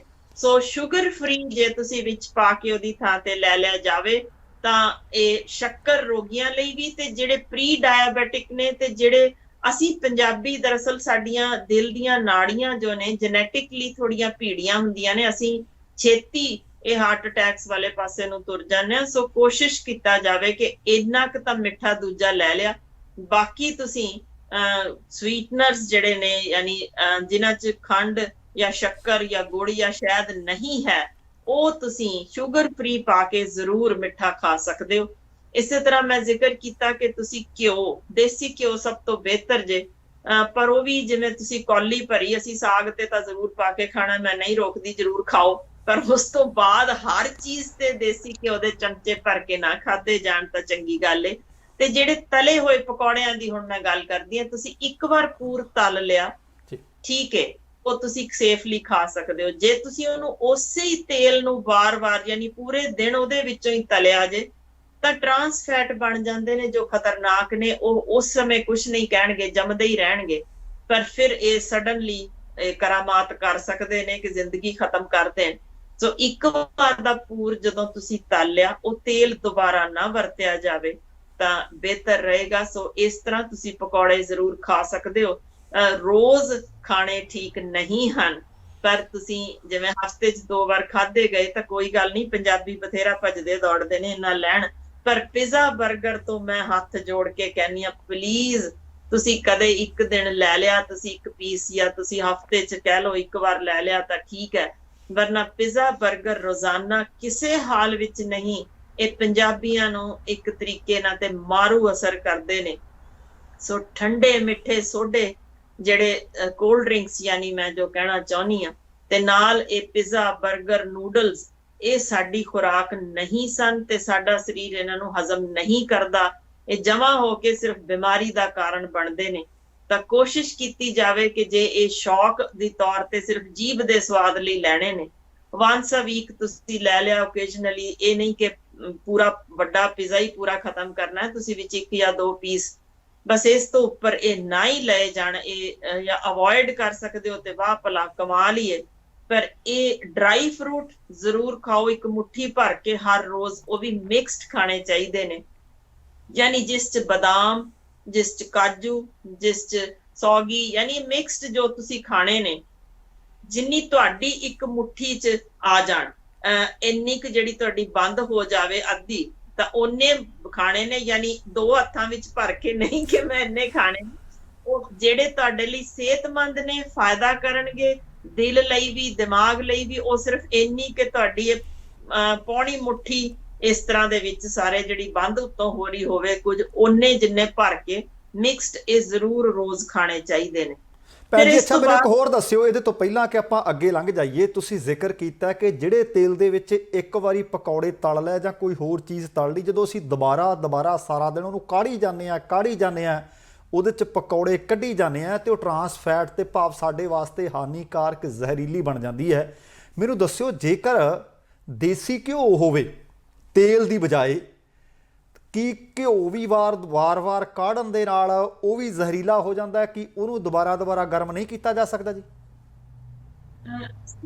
ਜਿਹੜੀਆਂ ਸਟੱਡੀਜ਼ ਹੋਈਆਂ ਨੇ ਉਹਦੇ ਵਿੱਚ ਤੇਲ ਜ਼ਿਆਦਾ ਖਰਾਬ ਕਰਦਾ ਜੇ। ਜਿਹੜਾ ਦੇਸੀ ਘਿਓ ਹੈ ਉਹਨੂੰ ਤੁਸੀਂ 2 ਵਾਰ ਵੀ ਤਲ ਲਓ, ਉਹ ਓਨਾ ਨੁਕਸਾਨ ਨਹੀਂ ਕਰਦਾ, ਪਰ ਤੀਜੀ ਵਾਰ ਫਿਰ ਉਹ ਵੀ ਨੁਕਸਾਨ ਕਰ ਸਕਦਾ ਹੈ। ਇਸੇ ਲਈ ਕਿਹਾ ਜਾਂਦਾ ਹੈ, ਮੈਨੂੰ ਪਤਾ ਹੈ ਦਿਲ ਨੂੰ ਹੌਲ ਜਿਹਾ ਪੈਂਦਾ ਵੀ ਏਡਾ ਕੜਾਇਆ ਭਰ ਕੇ ਸੁੱਟਣਾ ਕਿਉਂ ਹੈ। ਸੋ ਇਸੇ ਲਈ ਤੁਸੀਂ ਰੱਖੋ ਹੀ ਥੋੜਾ। ਪਹਿਲੀ ਚੀਜ਼ ਅਸੀਂ ਐਡਵਾਈਸ ਕਰਦੇ ਹਾਂ ਕਿ ਓਨਾ ਕੁ ਰੱਖੋ ਜਿਸ 'ਚ ਤੁਹਾਨੂੰ ਲੱਗੇ ਵੀ ਮੈਂ 2 ਪੂਰ ਕੱਢ ਲਵਾਂਗਾ ਤਾਂ ਫਿਰ ਮੈਨੂੰ ਹੋਰ ਪਾਣਾ ਪੈਣਾ। ਸੋ ਪਹਿਲੀ ਚੀਜ਼ ਤਾਂ ਅਕਲ ਵਾਲੀ ਇਹੋ ਹੁੰਦੀ ਹੈ ਕਿ ਘੱਟ ਪਾਇਆ ਜਾਏ, ਬਜਾਏ ਕਿ ਪੂਰਾ ਕੜਾਇਆ ਭਰ ਲਿਆ ਜਾਵੇ। ਉਹਨੂੰ ਦੂਜੀ ਵਾਰ ਗਰਮ ਕਰਨਾ ਨਹੀਂ ਚਾਹੀਦਾ। ਸੋ ਦੂਸਰੀ ਗੱਲ, ਜੇ ਕਿਸੇ ਵੇਲੇ ਤੁਹਾਨੂੰ ਇੱਕਦਮ ਆ ਗਏ ਮਹਿਮਾਨ, ਤੁਹਾਡੇ ਤੋਂ ਵੱਧ ਵਰਤਿਆ ਵੀ ਗਿਆ, ਤਾਂ ਉਹਨੂੰ ਦੁਬਾਰਾ ਤੇਲ ਨੂੰ ਤਲਣ ਲਈ ਨਾ ਵਰਤੋ। ਉਹਨੂੰ ਤੁਸੀਂ ਜਿਵੇਂ ਹਲਕਾ ਸੈਲਡ ਦੇ ਉੱਪਰ ਪਾਣਾ, ਜਾਂ ਤੁਸੀਂ ਜਿਵੇਂ ਸਬਜ਼ੀ ਬਣਾ ਰਹੇ ਹੋ ਉਸ 'ਚ ਮਾੜਾ ਜਿਹਾ ਉਹਨੂੰ ਕਰਕੇ, ਯਾਨੀ ਥੋੜਾ ਜਿਹਾ 2 ਚਮਚੇ ਉਹ ਪਾ ਕੇ ਤੁਸੀਂ ਉਹਦੇ ਵਿੱਚੋਂ ਇਸ ਤਰੀਕੇ ਦਾ ਵਰਤ ਸਕਦੇ ਹੋ, ਪਰ ਤਲਣ ਲਈ ਕਿਸੇ ਵੀ ਹਾਲ ਵਿੱਚ ਉਹਨੂੰ ਦੁਬਾਰਾ ਨਹੀਂ ਵਰਤਣਾ ਚਾਹੀਦਾ। ਸੋ ਜਿੱਥੋਂ ਤੱਕ ਗੱਲ ਹੈ, ਜਿਵੇਂ ਮੈਂ ਹੁਣੇ ਜ਼ਿਕਰ ਕੀਤਾ ਸੀ ਕਿ ਵਾਰਮਰ ਜ਼ਰੂਰ ਹੋਣਾ ਚਾਹੀਦਾ ਹੈ, ਸਿਰ ਕੱਜਿਆ ਹੋਣਾ ਚਾਹੀਦਾ। ਇਹਨਾਂ ਸਾਰੀਆਂ ਚੀਜ਼ਾਂ ਦੇ ਨਾਲ ਇੱਕ, ਜਿਵੇਂ ਹੁਣ ਗੱਲ ਕਰ ਰਹੇ ਸੀ ਅਸੀਂ ਖੁਰਾਕ ਦੀ, ਉਹਦੇ ਵਿੱਚ ਖਿਆਲ ਕਰੋ ਕਿ ਅਲਸੀ ਦਾ ਮੈਂ ਨਾਮ ਲਿਆ ਸੀ ਕਿਉਂਕਿ ਉਹਦੇ ਵਿੱਚ ਬਹੁਤ ਸਾਰੀਆਂ ਅਜਿਹੀਆਂ ਚੀਜ਼ਾਂ ਨੇ ਜਿਹੜੀਆਂ ਦਿਲ ਲਈ ਸਿਹਤਮੰਦ ਸਾਬਤ ਹੋ ਚੁੱਕੀਆਂ ਨੇ, ਜਿਨ੍ਹਾਂ ਦੇ ਆਲਰੇਡੀ ਪ੍ਰੀ ਐਗਜ਼ਿਸਟਿੰਗ ਜਿਵੇਂ ਜਿਨ੍ਹਾਂ ਨੂੰ ਬਿਮਾਰੀ ਹੋਵੇ, ਉਸ ਚ ਅਲਸੀ ਦੇ ਵਿੱਚ ਨਾ ਬਰਾਬਰ ਘਿਓ ਪਾਇਆ ਹੋਇਆ ਤਾਂ ਫਿਰ ਇਹ ਤੇ ਖੰਡ ਵੀ ਜਿਵੇਂ ਮੈਂ ਦੱਸਿਆ ਬਿਲਕੁਲ ਨਾ ਬਰਾਬਰ, ਇਹ ਭਾਵੇਂ ਦਵਾਈ ਦੀ ਤੌਰ ਤੇ ਇਹਨੂੰ ਵਰਤ ਲਿਆ ਜਾਵੇ, ਇਹ ਜ਼ਰੂਰ ਰੋਜ਼ ਦੀ ਖਾਣੀ ਸ਼ੁਰੂ ਕਰਨ। ਜਦੋਂ ਇਹ ਬਦਾਮ ਜਿਵੇਂ ਇੱਕ ਵੇਲੇ ਤੁਸੀਂ ਲੈ ਲਿਆ, ਇੱਕ ਵੇਲੇ ਉਹ ਲੈ ਲਿਆ, ਤਾਂ ਇਸ ਤਰੀਕੇ ਪਰ ਹਰ ਰੋਜ਼ ਦੀ ਖੁਰਾਕ ਵਿੱਚ ਸਬਜ਼ੀ ਜ਼ਰੂਰ ਸ਼ਾਮਲ ਹੋਣੀ ਚਾਹੀਦੀ ਹੈ, ਕਿਉਂਕਿ ਸਬਜ਼ੀਆਂ ਨੇ ਤੁਹਾਨੂੰ ਫਾਈਬਰ ਵੀ ਦੇਣਾ, ਤੁਹਾਡਾ ਫਾਲਤੂ ਖਾਣਾ ਪੀਣਾ ਤੋਂ ਰੋਕਣਗੀਆਂ ਵੀ, ਢਿੱਡ ਭਰਿਆ ਮਹਿਸੂਸ ਹੋਏਗਾ, ਤੇ ਉਹ ਤੁਹਾਡੀ ਜਿਹੜੀ ਸ਼ੱਕਰ ਦੀ ਮਾਤਰਾ ਖਾਣੇ ਤੋਂ ਬਾਅਦ ਇੱਕਦਮ ਵਧਣੀ ਹੁੰਦੀ ਹੈ ਉਹਨੂੰ ਵੀ ਕੰਟਰੋਲ ਵਿੱਚ ਰੱਖਣਗੀਆਂ। ਸੋ ਸਬਜ਼ੀਆਂ, ਇਸੇ ਤਰ੍ਹਾਂ ਦਾਲਾਂ, ਜੋ ਪ੍ਰੋਟੀਨਸ ਤੁਹਾਨੂੰ ਲੋੜੀਂਦੀ ਹੈ ਉਹ ਸਾਰੀ ਮਿਲ ਜਾਏਗੀ। ਤੇ ਨਾਲੋਂ ਨਾਲ ਹੁਣ ਮੈਂ ਇੱਕ ਹੋਰ ਜ਼ਰੂਰ ਦੱਸਣਾ ਚਾਹਾਂਗੀ ਕਿ ਉੱਥੇ ਬੈਠੇ ਧਰਨੇ ਦੇ ਵਿੱਚ ਵਾਰੀ ਸਿਰ ਸਹੀ, ਪਰ ਜੇ ਸਾਰੇ ਜ਼ਰਾ ਕੁ ਦੌੜ ਲਾ ਕੇ ਵਾਪਸ ਆ ਜਾਣ ਜਾਂ ਲੰਮੀ ਸੈਰ ਕਰਕੇ ਆ ਜਾਣ ਤਾਂ ਉਹ ਵਾਹ ਭਲਾ ਤੰਦਰੁਸਤੀ ਉਹਨਾਂ ਦੀ ਐਨ ਬਰਕਰਾਰ ਰਹਿ ਸਕਦੀ ਹੈ। ਜਿਹੜੇ ਮਾੜੀਆਂ ਮੋਟੀਆਂ ਚੀਜ਼ਾਂ ਕਦੇ ਖਾਧੀਆਂ ਵੀ ਗਈਆਂ ਉਟਪਟਾਂਗ ਸਭ ਹਜ਼ਮ ਹੋ ਜਾਣੀਆਂ, ਕਿਉਂਕਿ ਸਰੀਰ ਨੇ ਕਸਰਤ ਵੇਲੇ ਸਭ ਕੁਝ ਖਤਮ ਕਰ ਦੇਣਾ।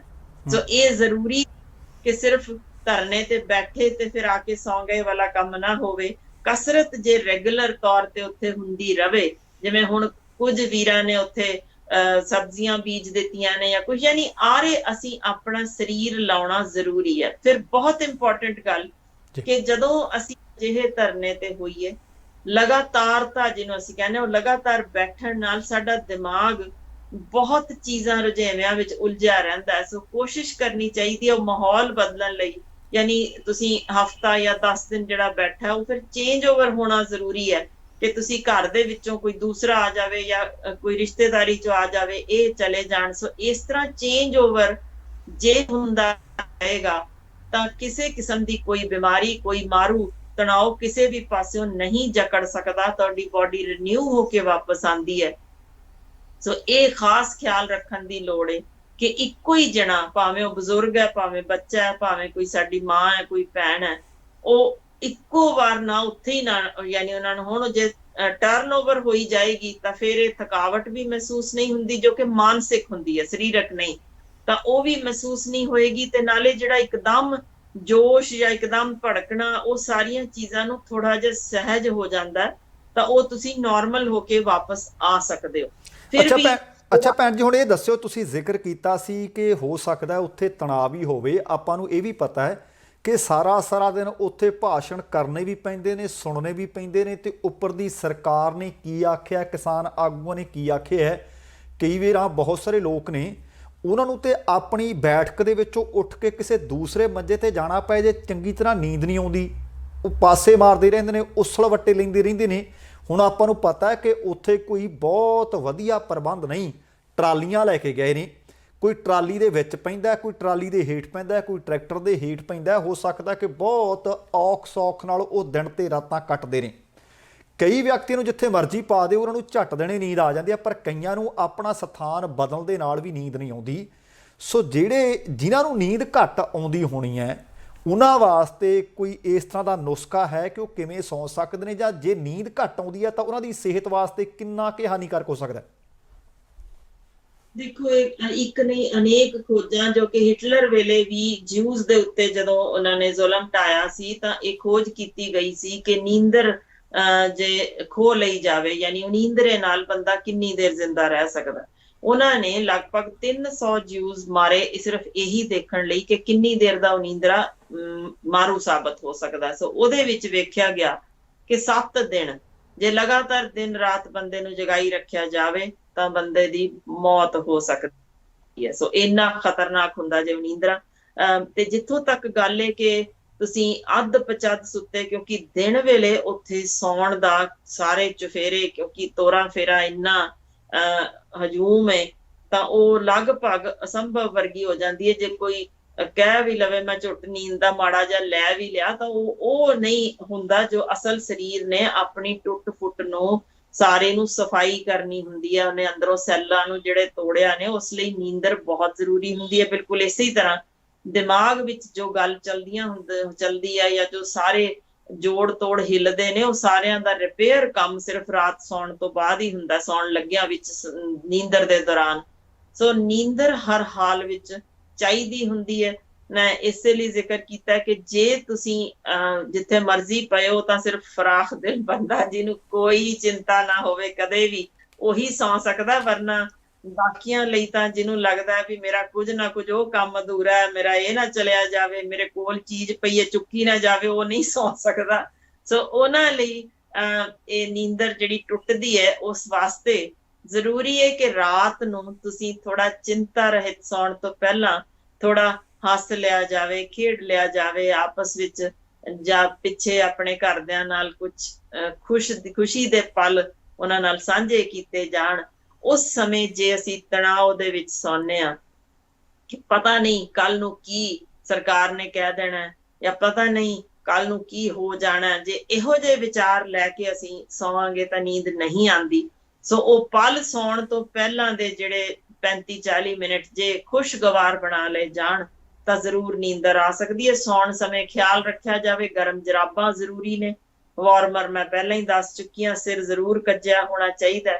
ਤਾਂ ਕੋਸ਼ਿਸ਼ ਕਰੋ ਜੇ ਇਸ ਤਰੀਕੇ, ਜਿਵੇਂ ਕਿਉਂਕਿ ਉੱਥੇ ਠੰਡ ਬਿਲਕੁਲ ਖੁੱਲੇ ਵਿੱਚ ਕਈ ਤਾਂ ਪਏ ਨੇ ਬੜੀ ਜ਼ਬਰਦਸਤ, ਪਰ ਸਲਾਮ ਹੈ ਸਿਜਦਾ ਹੈ ਇਹਨਾਂ ਦੇ ਸਿਰੜੀ ਕਾਮਿਆਂ ਦੇ ਜਿਨ੍ਹਾਂ ਨੇ ਇਸ ਤਰ੍ਹਾਂ ਦੀ ਸਿਆਲ ਖਰੇ ਕਿੰਨੇ ਹੀ ਕੱਢੇ ਨੇ, ਤੇ ਸਾਡੀ ਕੌਮ ਤਾਂ ਖਰੇ ਇਸ ਤਰੀਕੇ ਜੂਝਦੀ ਬੜੀ ਵਾਰ ਠੰਡ ਦੇ ਵਿੱਚ ਕੱਢ ਜਾਂਦੀ ਹੈ ਸਮਾਂ। ਸੋ ਇਹ ਦਿੱਕਤ ਬਹੁਤਿਆਂ ਨੂੰ ਆਉਂਦੀ ਨਹੀਂ, ਫਿਰ ਵੀ ਜੇ ਸਮਾਂ ਉਸ ਸਮੇਂ ਖੁਸ਼ਗਵਾਰ ਬਣਾ ਲਿਆ ਜਾਵੇ ਤਾਂ ਇਹ ਨੀਂਦਰ ਦਾ ਜ਼ਰੂਰ ਸਿਲਸਿਲਾ ਠੀਕ ਕੀਤਾ ਜਾ ਸਕਦਾ। ਪਰ ਸੌਣਾ ਹਰ ਹਾਲ ਵਿੱਚ ਲਾਜ਼ਮੀ ਹੈ। ਇਸੇ ਲਈ ਮੈਂ ਕਿਹਾ ਸੀ ਟਰਨ ਓਵਰ ਕਰਦੇ ਜਾਓ ਕਿ ਜੇ ਇੱਕ ਜਣਾ ਉੱਥੇ ਬੈਠਾ ਹੈ ਉਹਨੂੰ ਤਾਂ ਕਿ ਵਾਪਸ ਆ ਕੇ ਪ੍ਰੋਪਰ ਉਹਦਾ ਸਰੀਰਕ ਜਿਹੜੇ ਅਸੀਂ ਰੋਗ ਨਾ ਕੋਈ ਸਹੇੜੀਏ, ਉਹ ਜ਼ਰੂਰ ਸਾਡਾ ਠੀਕ ਹੋਣਾ ਚਾਹੀਦਾ। ਉਸ ਕਰਕੇ ਇਹ ਟਰਨ ਓਵਰ ਹੋਣੀ ਬਹੁਤ ਜ਼ਰੂਰੀ ਹੈ। ਸੋ ਹੁਣ ਇਹਨਾਂ ਦਿਨਾਂ ਦੇ ਵਿੱਚ ਤੁਹਾਨੂੰ ਪਤਾ ਹੈ ਕਿ ਸਾਡੇ ਸ਼ਹੀਦੀ ਸਾਕੇ ਸ਼ੁਰੂ ਹੋ ਚੁੱਕੇ ਨੇ। ਸ੍ਰੀ ਅਨੰਦਪੁਰ ਸਾਹਿਬ ਦਾ ਕਿਲ੍ਹਾ ਛੱਡਿਆ ਗੁਰੂ ਸਾਹਿਬਾਂ ਨੇ, ਪਰਿਵਾਰ ਵਿਛੋੜਾ ਹੋਇਆ, ਪਰਿਵਾਰ ਖੇਰੂ ਖੇਰੂ ਹੋਇਆ। ਕੁਝ ਸਿੰਘ ਸਿੰਘਣੀਆਂ ਅਤੇ ਇਹਦੇ ਨਾਲ ਵੱਡੇ ਸਾਹਿਬਜ਼ਾਦੇ ਚਮਕੌਰ ਦੀ ਗੜੀ ਦੇ ਵਿੱਚ ਜੂਝਦੇ ਸ਼ਹਾਦਤਾਂ ਪ੍ਰਾਪਤ ਕਰ ਗਏ। ਉਹਦੇ ਤੋਂ ਬਾਅਦ ਸਰਹੰਦ ਦੀਆਂ ਦੀਵਾਰਾਂ ਅੱਜ ਵੀ ਗਵਾਹੀ ਭਰਦੀਆਂ ਨੇ ਕਿ ਇਹਨਾਂ ਠੰਡ ਦੇ ਦਿਨਾਂ ਦੇ ਵਿਚਕਾਰ ਕਿਵੇਂ ਜ਼ੁਲਮ ਢਾਹੇ ਗਏ। ਤੇ ਦੂਸਰੇ ਪਾਸੇ ਤੁਸੀਂ ਦੇਖੋ ਕਿ ਸ਼ਹਾਦਤਾਂ ਦੇ ਦਿਨ ਚੱਲ ਰਹੇ ਨੇ, ਸਾਕਾ ਚੱਲ ਰਿਹਾ ਹੈ, ਤੇ ਉਧਰ ਇੱਕ ਵਾਰੀ ਫੇਰ ਇਮਤਿਹਾਨ ਦੀ ਘੜੀ ਆਈ ਹੋਈ ਹੈ। ਮੈਂ ਅੱਜ ਵੇਖ ਰਿਹਾ ਸੀ, ਮੈਨੂੰ ਕਿਸੇ ਨੇ ਇਸ ਮੋਰਚੇ ਦੇ ਵਿੱਚੋਂ ਵੀਡੀਓ ਬਣਾ ਕੇ ਭੇਜੀ ਹੈ। ਇੱਕ ਬਾਲੜੀ ਕੁਝ ਦਿਨਾਂ ਦੀ ਹੈ, ਮਾਂ ਬਾਪ ਉਹਨੂੰ ਭੰਗੂੜੇ ਦੇ ਵਿੱਚ ਪਾ ਕੇ ਨਾਲ ਲੈ ਕੇ ਗਏ ਹੋਏ ਨੇ ਤੇ ਟਰਾਲੀ ਵਿੱਚ ਰੱਖਿਆ ਹੋਇਆ ਹੈ। ਉਹ ਕਹਿੰਦੇ ਤੁਸੀਂ ਸੋਚ ਰਹੇ ਹੋਵੋਗੇ ਕਿ ਬਾਲੜੀ ਨੂੰ ਨਾਲ ਕਿਉਂ ਲਿਆਂਦਾ। ਉਹ ਕਹਿੰਦੇ ਸਾਡਾ ਇਸ ਵਕਤ ਸੰਘਰਸ਼ ਦਾ ਹਿੱਸਾ ਬਣਨਾ ਬੜਾ ਲਾਜ਼ਮੀ ਸੀ। ਇਹਦੇ ਨਾਲ ਅੱਜ ਇੱਕ ਹੋਰ ਬਹੁਤ ਖੂਬਸੂਰਤ ਖਬਰ ਇੱਕ ਅਖਬਾਰ ਦੀ ਸੁਰਖੀ ਬਣੀ ਕਿ ਇੱਕ ਬਾਪ ਨੇ ਆਪਣੀ ਬੱਚੀ ਦਾ ਜਨਮ ਦਿਨ ਇਸੇ ਅੰਦੋਲਨ ਦੇ ਵਿੱਚ ਮਨਾਇਆ। ਇਹਦੇ ਨਾਲ ਹੀ ਇੱਕ ਕਿਸਾਨ ਨੇ ਚਿੱਠੀ ਲਿਖ ਕੇ ਪਰਿਵਾਰ ਨੂੰ ਭੇਜੀ ਹੈ ਕਿ ਮੈਂ ਠੀਕ ਠਾਕ ਹਾਂ, ਮੇਰੀ ਤੁਸੀਂ ਉਡੀਕ ਕਰਦੇ ਹੋਵੋਗੇ, ਇਹਨਾਂ ਦਿਨਾਂ ਵਿੱਚ ਮੈਂ ਤੁਹਾਡੇ ਕੋਲ ਚਾਹੀਦਾ ਸੀ, ਮੈਂ ਇਹ ਮਹਿਸੂਸ ਕਰ ਰਿਹਾ, ਪਰ ਇਸ ਸੰਘਰਸ਼ ਨੂੰ ਮੇਰੀ ਜ਼ਰੂਰਤ ਸੀ, ਮੈਂ ਫਤਿਹ ਕਰਕੇ ਵਾਪਸ ਆਵਾਂਗਾ, ਪਰ ਜੇ ਮੈਂ ਨਾ ਆ ਸਕਿਆ ਤਾਂ ਘੱਟੋ ਘੱਟ ਮੇਰੇ ਬੱਚੇ ਬੱਚੀਆਂ, ਮੇਰੇ ਮਾਂ-ਬਾਪ ਇਸ ਗੱਲ ਦਾ ਨਾਜ਼ ਕਰਿਆ ਕਰਨਗੇ ਕਿ ਸੰਘਰਸ਼ ਦੇ ਵਿੱਚ ਹੱਕਾਂ ਦੀ ਲੜਾਈ ਕਰਦਾ ਕਰਦਾ ਜੂਝਦਾ ਇਸ ਜਹਾਨ ਤੋਂ ਅਲਵਿਦਾ ਹੋ ਗਿਆ, ਜਹਾਨ ਤੋਂ ਚਲਾ ਗਿਆ। ਜਦੋਂ ਇਸ ਮੁਕਾਮ ਤੇ ਸੰਘਰਸ਼ ਪਹੁੰਚਿਆ ਹੋਵੇ, ਮੈਨੂੰ ਲੱਗਦਾ ਕਿ ਸੰਘਰਸ਼ ਦੀ ਧਾਰ ਦਿਨ ਪ੍ਰਤੀ ਦਿਨ ਤਿੱਖੀ ਹੁੰਦੀ ਜਾ ਰਹੀ ਹੈ ਜੀ।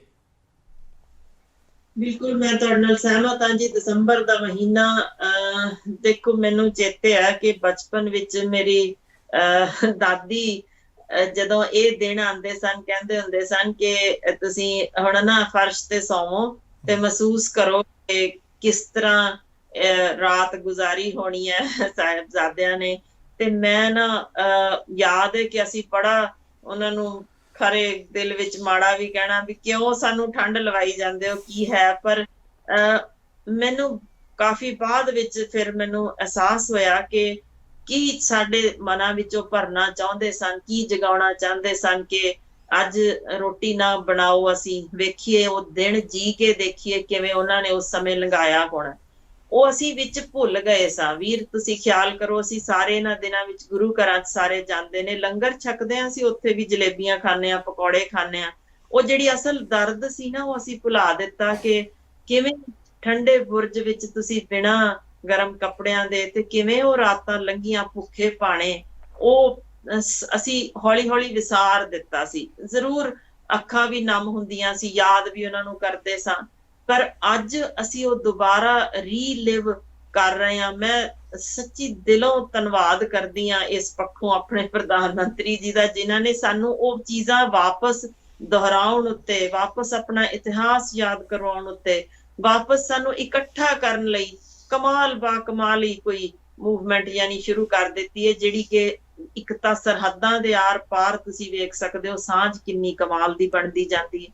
ਅਸੀਂ ਆਮ ਲੋਕ ਫਿਰ ਉਸੇ ਤਰ੍ਹਾਂ ਆਮ ਹੀ ਹੋ ਗਏ ਆ ਕਿ ਅਸੀਂ ਤਾਂ ਇੱਕੋ ਹੀ ਆ, ਸਾਡੇ ਅੰਦਰ ਲਹੂ ਇੱਕੋ ਜਿਹਾ, ਜਿਗਰ ਇੱਕੋ ਹੀ ਹੈ, ਅੱਖਾਂ ਵੀ ਉਂਝ ਹੀ ਨੇ, ਯਾਨੀ ਸਾਰਾ ਸਰੀਰਕ ਬਣਤਰ ਇੱਕੋ ਜਿਹੀ ਹੈ, ਅੰਦਰੋਂ ਬਾਹਰੋਂ ਭਾਵੇਂ ਮਾੜਾ ਮੋਟਾ ਫਰਕ ਹੋਵੇ, ਪਰ ਅਸੀਂ ਹਾਂ ਇੱਕੋ ਹੀ ਰੱਬ ਦੇ ਬੱਚੇ। ਸੋ ਉਹ ਸਾਂਝ ਦੁਬਾਰਾ ਜਗਾ ਦਿੱਤੀ, ਜਿੱਥੇ ਸਾਨੂੰ ਅੱਜ ਹੁਣ ਔਖਿਆਈ ਦਾ ਸਾਹਮਣਾ ਕਰਨਾ ਸੌਖਾ ਜਾਪਦਾ ਹੈ, ਕਿਉਂਕਿ ਸਾਡੇ ਕੋਲ ਇੱਕ ਮਿਸਾਲ ਹੈ।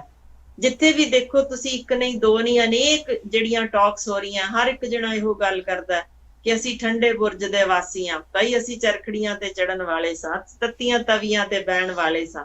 ਉਹ ਇਤਿਹਾਸ ਸਾਡੇ ਅੰਦਰ ਜਿਉਂਦਾ ਹੋ ਗਿਆ। ਸਾਨੂੰ ਉਸ ਔਖਿਆਈ ਨਾਲ ਜਰਨ ਦਾ ਢੰਗ ਪਹਿਲਾਂ ਹੀ ਆਉਂਦਾ ਸੀ, ਸਾਡੇ ਹੱਡਾਂ ਵਿੱਚ ਰਚਿਆ, ਪਰ ਅਸੀਂ ਸੁਖਾਲੇ ਇੱਕ ਗੇੜ ਵਿੱਚ ਫਸੇ ਹੋਏ ਸਾਂ। ਡਿਊਟੀਆਂ ਤੇ ਗਏ ਜਾਂ ਖੇਤਾਂ 'ਚ ਗਏ, ਵਾਪਸ ਆਏ, ਖਾਧਾ ਪੀਤਾ, ਸੌਂ ਗਏ ਤੇ ਫਿਰ ਆਪਣੇ ਕਾਰੋਬਾਰ ਵਿੱਚ ਰੁੱਝ ਗਏ, ਫਿਰ ਅਗਲੇ ਦਿਨ ਉਹੀ ਕੰਮ। ਉਸ ਤੋਂ ਹਟ ਕੇ ਸਾਨੂੰ ਜੋ ਵਾਪਸ ਆਪਣੀਆਂ ਸ਼ਹਾਦਤਾਂ, ਆਪਣੇ ਜਿੰਨੇ ਵੀ ਪੁਰਾਣੇ ਇਤਿਹਾਸਕ ਤੱਥ ਸਨ ਯਾਦ ਕਰਵਾ ਦਿੱਤੇ ਗਏ, ਤਾਂ ਸਾਡੇ ਅੰਦਰ ਉਹੀ ਗਰਮੀ, ਉਹੀ ਜੋ ਫੌਲਾਦ ਸ਼ਾਇਦ ਰਤਾ ਮਾਸਾ ਜੰਗਾਲ ਲੱਗ ਗਿਆ ਸੀ, ਫਿਰ ਰਵਾਂ ਹੋ ਗਿਆ। ਮਰ ਮਿਟਣ ਲਈ ਤਾਂ ਅਸੀਂ ਪਹਿਲਾਂ ਹੀ ਤਿਆਰ ਸਾਂ, ਸਾਡਾ ਤਾਂ ਕੌਮ ਤਿਆਰ ਹੀ ਸਿਰਫ ਇੱਕ ਫੌਜ ਵਾਂਗ ਕੀਤੀ ਗਈ ਸੀ, ਭਾਈ ਇਹ ਦੂਜਿਆਂ ਦੀ ਰਾਖੀ ਕਰਨ ਲਈ ਇਹ ਫੌਜੀ ਨੇ ਜੋ ਤਿਆਰ ਕੀਤੇ ਗਏ ਨੇ, ਉਹ ਪਛਾਣ ਦਿੱਤੀ ਗਈ ਸੀ। ਸੋ ਉਹ ਅਸੀਂ ਵਾਪਸ ਫਿਰ ਸਾਡੇ ਵਿੱਚ ਯਾਨੀ ਰਵਾਂ ਹੋ ਚੁੱਕੀ ਹੈ। ਸੋ ਇਹ ਬਹੁਤ ਚੰਗੀ ਗੱਲ ਹੁੰਦੀ ਜੇ ਜਦੋਂ ਕੋਈ ਵੀ ਚੀਜ਼ ਸਾਡੇ ਤੇ ਜ਼ੁਲਮ ਹੋਇਆ। ਭਾਜੀ ਜਿੰਨੇ ਵੀ ਤੁਸੀਂ ਦੇਖ ਲਓ, ਜਿੰਨੀ ਵਾਰ ਹੱਲੇ ਹੋਏ ਨੇ, ਹਮੇਸ਼ਾ ਅਸੀਂ ਨਿਖਰ ਕੇ ਸਾਹਮਣੇ ਆਏ ਹਾਂ, ਹਮੇਸ਼ਾ ਸਾਡਾ ਚਿਹਰਾ ਹੋਰ ਬੁਲੰਦ ਹੋਇਆ। ਅੱਜ ਦੁਨੀਆ, ਪੂਰੀ ਦੁਨੀਆ ਸਿਜਦਾ ਕਰਦੀ ਹੈ ਜਦੋਂ ਗੱਲ ਕਰਦੀ ਹੈ ਕਿ ਇਹ ਯੋਧੇ ਬਾ ਕਮਾਲ ਨੇ। ਹਲੀਮੀ ਦੀ ਸਿਖਰ ਦੇਖਣ ਨੂੰ ਮਿਲੀ ਹੈ, ਸਾਂਝ ਜਿਸ ਤਰੀਕੇ ਦੀ ਦਿਸ ਰਹੀ ਹੈ, ਇਹ ਮਿਸਾਲ ਦੁਨੀਆ ਵਿੱਚ ਕਿਤੇ ਨਹੀਂ ਦਿਸੀ ਜੋ ਹੁਣ ਦਿਸ ਰਹੀ ਹੈ ਕਿ ਆਪ ਘਰੋਂ ਉਜੜੇ ਬੈਠੇ ਤੇ ਉੱਥੇ ਰੱਜਿਆਂ, ਉੱਥੇ ਜਾਨੀ ਅੱਗੇ ਰੱਜਿਆਂ ਨੂੰ ਰਜਾਉਣ ਦੀ ਗੱਲ ਕਰਦੇ ਸੀ, ਅੱਜ ਉੱਥੇ ਭੁੱਖਿਆਂ ਨੂੰ ਵੀ ਰਜਾ ਰਹੇ ਨੇ ਤੇ ਸਾਰੇ ਲੋੜਵੰਦਾਂ ਨੂੰ ਵੀ। ਤੇ ਜਿਹੜਾ ਆਉਂਦਾ ਜੇ ਮਾਰਨ ਵੀ ਆਉਂਦਾ, ਜਿਹੜਾ ਡਾਂਗਾ ਵੀ ਮਾਰ ਗਿਆ, ਜਿਹੜਾ ਵਿਚਾਰਾ ਵੀ ਪਾ ਗਿਆ, ਹੱਥ ਜੋੜ ਕੇ ਉਹਨਾਂ ਅੱਗੇ ਖੜੇ ਨੇ, ਲਓ ਜੀ ਲੰਗਰ ਛਕੋ ਸਾਡੇ ਨਾਲ। ਵੇਖੋ ਇਹੋ ਜਿਹੀ ਮਿਸਾਲ ਦੁਨੀਆ 'ਚ ਨਹੀਂ ਕਿਤੇ ਮਿਲ ਸਕਦੀ। ਸੋ ਇਹ ਚਿਹਰਾ ਜਿਸ ਤਰੀਕੇ ਹੁਣ ਨਿਖਰਿਆ ਹੈ, ਦੁਨੀਆ ਸਾਰੀ ਨੇ ਵੇਖਿਆ ਹੈ, ਇਹ ਸੱਚਮੁੱਚ ਧੰਨਵਾਦ ਕਰਨ ਦੀ ਗੱਲ ਹੈ ਕਿ ਜੇ ਇਹ ਕਾਲੇ ਕਾਨੂੰਨ ਨਾ ਆਉਂਦੇ, ਸ਼ਾਇਦ ਅਸੀਂ ਹਿੱਲਦੇ ਨਾ, ਉਸੇ ਸੁਖਾਲੇ ਚੱਕਰਵਿਊਹ ਵਿੱਚ ਇਸੇ ਤਰ੍ਹਾਂ ਜ਼ਿੰਦਗੀ ਗੁਜ਼ਾਰ ਜਾਂਦੇ। ਪਰ ਸਾਡੀ ਆਉਣ ਵਾਲੀ ਪੀੜ੍ਹੀ ਨੂੰ ਇੱਕ ਮਿਸਾਲ ਤਾਜ਼ਾ ਵੀ ਮਿਲ ਗਈ। ਅਸੀਂ ਇਤਿਹਾਸਕ ਗੱਲਾਂ ਹੀ ਉਹਨਾਂ ਨੂੰ ਰਟਾਉਂਦੇ ਸਾਂ, ਅੱਜ ਅਸੀਂ ਦੱਸ ਸਕਦੇ ਹਾਂ ਕਿ ਅਸੀਂ ਆਪ ਇਸ ਦਾ ਹਿੱਸਾ ਹਾਂ। ਤੇ ਜਿੱਥੇ ਸਿਰਫ ਇੱਥੇ ਹੀ ਨਹੀਂ, ਵਤਨੋਂ ਪਾਰ ਵੀ ਜਿੱਥੇ ਕਿਤੇ ਕੋਈ ਪੰਜਾਬੀ ਬੈਠਾ ਜੇ, ਉਹਦੇ ਮਨ ਅੰਦਰ ਇੰਨੀ ਪੀੜ ਹੈ, ਉਹ ਇੰਨਾ ਜਜ਼ਬਾ ਕਿ ਸਾਰਾ ਦਿਨ ਸਵੇਰ ਤੋਂ ਰਾਤ ਤੱਕ ਕੋਈ ਨਾ ਕੋਈ ਸੁਣਿਆ ਹਰ ਪਾਸਿਓਂ, ਹਰ ਘਰ ਚੋਂ ਆ ਰਿਹਾ, ਅਸੀਂ ਨਾਲ ਆ। ਤੇ ਇਹ ਮਾਨਸਿਕ ਤਾਕਤ ਜੋ ਸਾਰੇ ਪਾਸਿਓਂ ਪਹੁੰਚ ਰਹੀ ਹੈ, ਯਕੀਨਨ ਇਹ ਸਿਰਫ ਇਹਨਾਂ ਕਾਲੇ ਕਾਨੂੰਨਾਂ ਕਰਕੇ ਹੋ ਸਕੀ ਹੈ। ਸੋ ਮੇਰਾ ਖਿਆਲ ਹੈ ਸਾਨੂੰ ਜ਼ਰੂਰ ਧੰਨਵਾਦ ਉਹਨਾਂ ਦਾ ਕਰਨਾ ਚਾਹੀਦਾ ਕਿ ਸਾਨੂੰ ਤੁਸੀਂ ਇੱਕ ਕਰ ਦਿੱਤਾ, ਸਾਡੀ ਤਾਕਤ ਦੁਨੀਆ ਨੂੰ ਦਿਖਾ ਦਿੱਤੀ। ਪਰ ਇੱਕ ਆਖਰੀ ਸੁਨੇਹਾ ਜ਼ਰੂਰ ਦੇਣਾ ਚਾਹੁੰਦੀ ਹਾਂ, ਜਿੰਨੀ ਵਾਰ ਸਿੰਘਾਂ ਤੇ ਹੱਲਾ ਹੋਇਆ, ਜਿੰਨੀ ਵਾਰ ਪੰਜਾਬੀਆਂ ਨੂੰ ਢਾਉਣ ਦੀ ਕੋਸ਼ਿਸ਼ ਕੀਤੀ ਹੈ, ਉਸ ਤੋਂ ਬਾਅਦ ਉਹ ਤਖਤੋ ਤਾਜ ਖਤਮ ਹੋ ਗਏ ਸਨ। ਅੱਛਾ, ਤੁਸੀਂ ਅੱਜ ਦੀ ਸ਼ੁਰੂਆਤ ਕੀਤੀ ਸੀ ਕੋਵਿਡ ਤੋਂ। ਸਾਲ 2020 ਲਗਭਗ ਮਾਰਚ ਮਹੀਨੇ ਤੋਂ ਸਮੁੱਚੀ ਦੁਨੀਆ ਸੰਤਾਪ ਹੰਢਾ ਰਹੀ ਹੈ। ਪਰਿਵਾਰਾਂ ਦੇ ਪਰਿਵਾਰ ਇੱਕ ਦੂਸਰੇ ਨੂੰ ਮਿਲਣ ਤੋਂ ਤਰਸ ਰਹੇ ਨੇ। ਸਰਹੱਦਾਂ ਜਿਹੜੀਆਂ ਅਮਰੀਕਾ ਤੇ ਕੈਨੇਡਾ ਵਰਗੀਆਂ ਕਦੇ ਬੰਦ ਨਹੀਂ ਸੀ ਹੋਈਆਂ, ਉਹ ਬੰਦ ਪਈਆਂ ਨੇ। ਇਹਦੇ ਨਾਲ ਹੀ ਹਵਾਬਾਜ਼ੀ ਨੂੰ, ਸੈਰ ਸਪਾਟੇ ਨੂੰ ਜਿੰਨਾ ਵੱਡਾ ਨੁਕਸਾਨ ਸਾਲ 2020 ਚ ਹੋਇਆ, ਇਤਿਹਾਸ ਦੇ ਵਿੱਚ ਹਮੇਸ਼ਾ ਤੋਂ ਦਰਜ ਰਹੇਗਾ। ਪਰ ਜਿਹੜੀ ਚੀਜ਼ ਆ ਜਾਂਦੇ ਜਾਂਦੇ, ਜਿਸ ਦਾ ਤੁਸੀਂ ਜ਼ਿਕਰ ਕੀਤਾ ਕਿ ਸਾਨੂੰ ਦੁਬਾਰਾ ਸੰਘਰਸ਼ ਕਰਨਾ, ਸਾਨੂੰ ਆਪਣੇ ਆਪ ਦੇ ਉੱਤੇ ਮਾਣ ਕਰਨਾ, ਅਸੀਂ ਸਿਰਫ ਬੀਤੇ ਸਮੇਂ ਦੇ ਇਤਿਹਾਸ ਨੂੰ ਦੇਖ ਦੇਖ ਕੇ ਹੀ ਮਾਣ ਕਰਦੇ ਸੀ। ਹੁਣ ਅਸੀਂ ਖੁਦ ਉਸ ਚੀਜ਼ ਦਾ ਐਗਜ਼ਾਮਪਲ ਜਾਂ ਉਦਾਹਰਨ ਸੈੱਟ ਕਰਨ ਵਾਲੇ ਖੁਦ ਬਣ ਗਏ ਹਾਂ। ਹੁਣ ਇਹ ਦੱਸਿਓ ਕਿ ਜਾਂਦਾ ਜਾਂਦਾ 2020 ਜਿੱਥੇ ਚੰਗੀਆਂ ਗੱਲਾਂ ਦੇ ਰਿਹਾ ਹੈ, ਉੱਥੇ ਜਿੱਥੇ ਮਾੜੀਆਂ ਦਿੱਤੀਆਂ ਸੀ ਉੱਥੇ ਚੰਗੀਆਂ ਵੀ ਦੇ ਰਿਹਾ ਹੈ। ਇਹਨੂੰ ਕਿਹੜੇ ਤਰੀਕੇ ਨਾਲ ਲਿਆ ਜਾਵੇ? ਬਹੁਤ ਪੋਜ਼ਿਟਿਵ ਲਿਆ ਜਾਵੇ ਜਾਂ ਇਹਨੂੰ ਨੈਗੇਟਿਵ ਨੋਟ ਤੇ ਛੱਡਿਆ ਜਾਵੇ? ਦੇਖੋ, ਇੱਕ ਗੱਲ ਸਪਸ਼ਟ ਹੈ ਕਿ ਕੁਦਰਤ ਸਾਡੇ ਕਦੇ ਵੀ ਵਿਰੁੱਧ ਨਹੀਂ ਹੁੰਦੀ। ਅਸੀਂ ਜਦੋਂ ਕਿਸੇ ਨੂੰ ਮਾਰਨ ਦੀ ਕੋਸ਼ਿਸ਼ ਕਰਦੇ ਹਾਂ ਤਾਂ ਉਹ ਰਿਟੈਲੀਏਸ਼ਨ ਜ਼ਰੂਰ ਹੁੰਦੀ ਹੈ।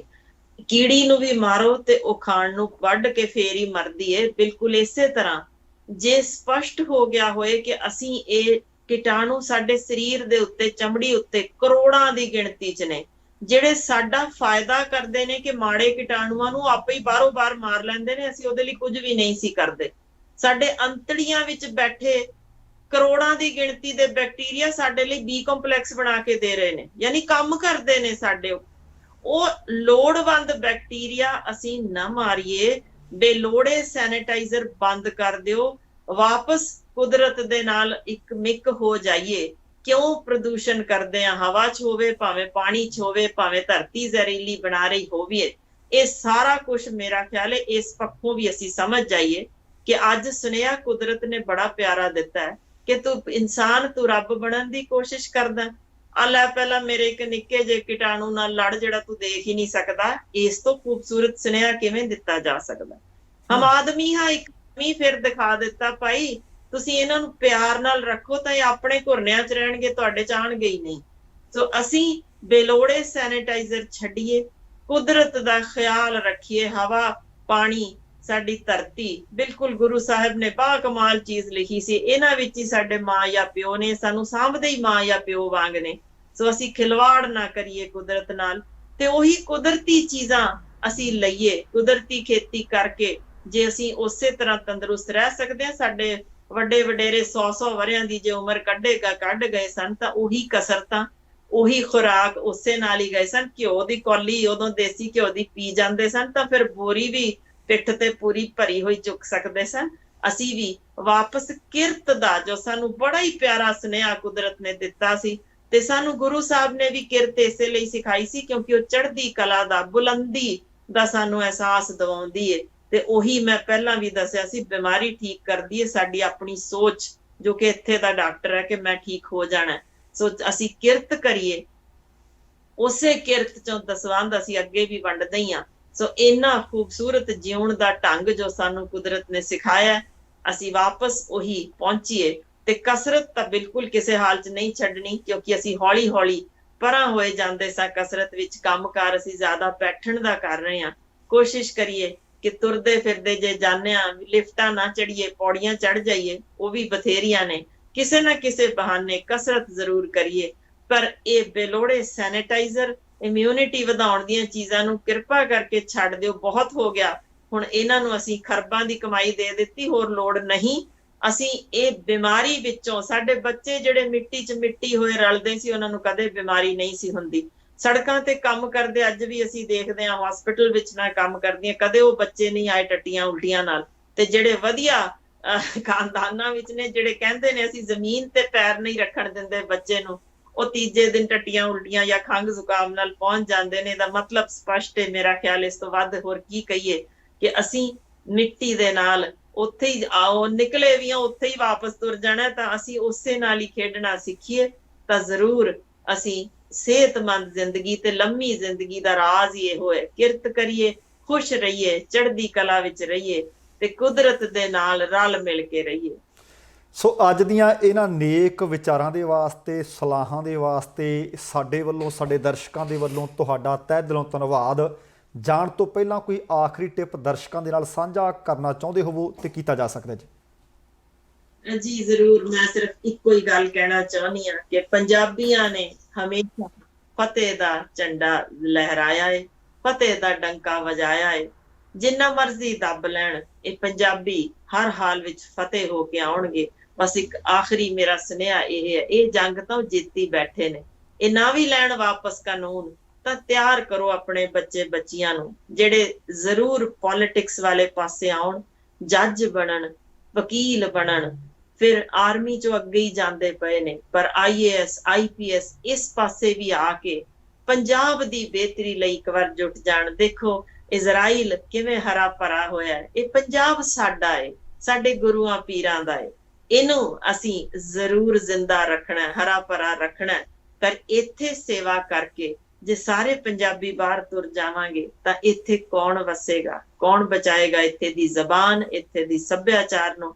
ਸੋ ਕੋਸ਼ਿਸ਼ ਕਰੀਏ ਕਿ ਆਪਣਾ ਧਰੋਹਰ, ਆਪਣੇ ਗੁਰੂਆਂ ਦੀ ਧਰਤੀ ਨੂੰ ਇਹ ਜ਼ਰੂਰ ਜ਼ਿੰਦਾ ਰੱਖੀਏ, ਪਰ ਇੱਥੇ ਸੇਵਾ ਕਰਕੇ ਬਾਹਰ ਜਾਣਾ ਮਜਬੂਰੀ ਵੀ ਹੋ ਸਕਦੀ ਹੈ ਬੜਿਆਂ ਦੀ, ਪਰ ਉੱਥੇ ਬੈਠਿਆਂ ਵੀ ਉਹਨਾਂ ਦਾ ਦਿਲ ਇੱਥੇ ਹੀ ਧੜਕਦਾ ਹੈ। ਸੋ ਇੱਥੇ ਗੁਜ਼ਾਰਿਸ਼ ਹੈ ਕਿ ਸਾਡੇ ਬੱਚੇ IAS IPS ਪੋਲਿਟਿਕਸ, ਜੱਜ, ਵਕੀਲ ਇਹ ਵੀ ਬਣਨ, ਤੇ ਇੱਥੇ ਪੰਜਾਬ ਵਿੱਚ ਅਸੀਂ ਆਪ ਇਹੋ ਜਿਹੇ ਕਾਲੇ ਕਾਨੂੰਨਾਂ ਨੂੰ ਵੜਨ ਹੀ ਨਾ ਦਈਏ, ਤਾਂ ਫਿਰ ਤੁਸੀਂ ਸੋਚ ਹੀ ਸਕਦੇ ਹੋ ਕਿ ਸਾਡਾ ਪੰਜਾਬ ਫਿਰ ਇੱਕ ਵਾਰ ਉਸੇ ਤਰ੍ਹਾਂ ਦੁਨੀਆ ਵਿੱਚ ਪਹਿਲੇ ਨੰਬਰ ਉੱਤੇ ਪਹੁੰਚ ਜਾਏਗਾ।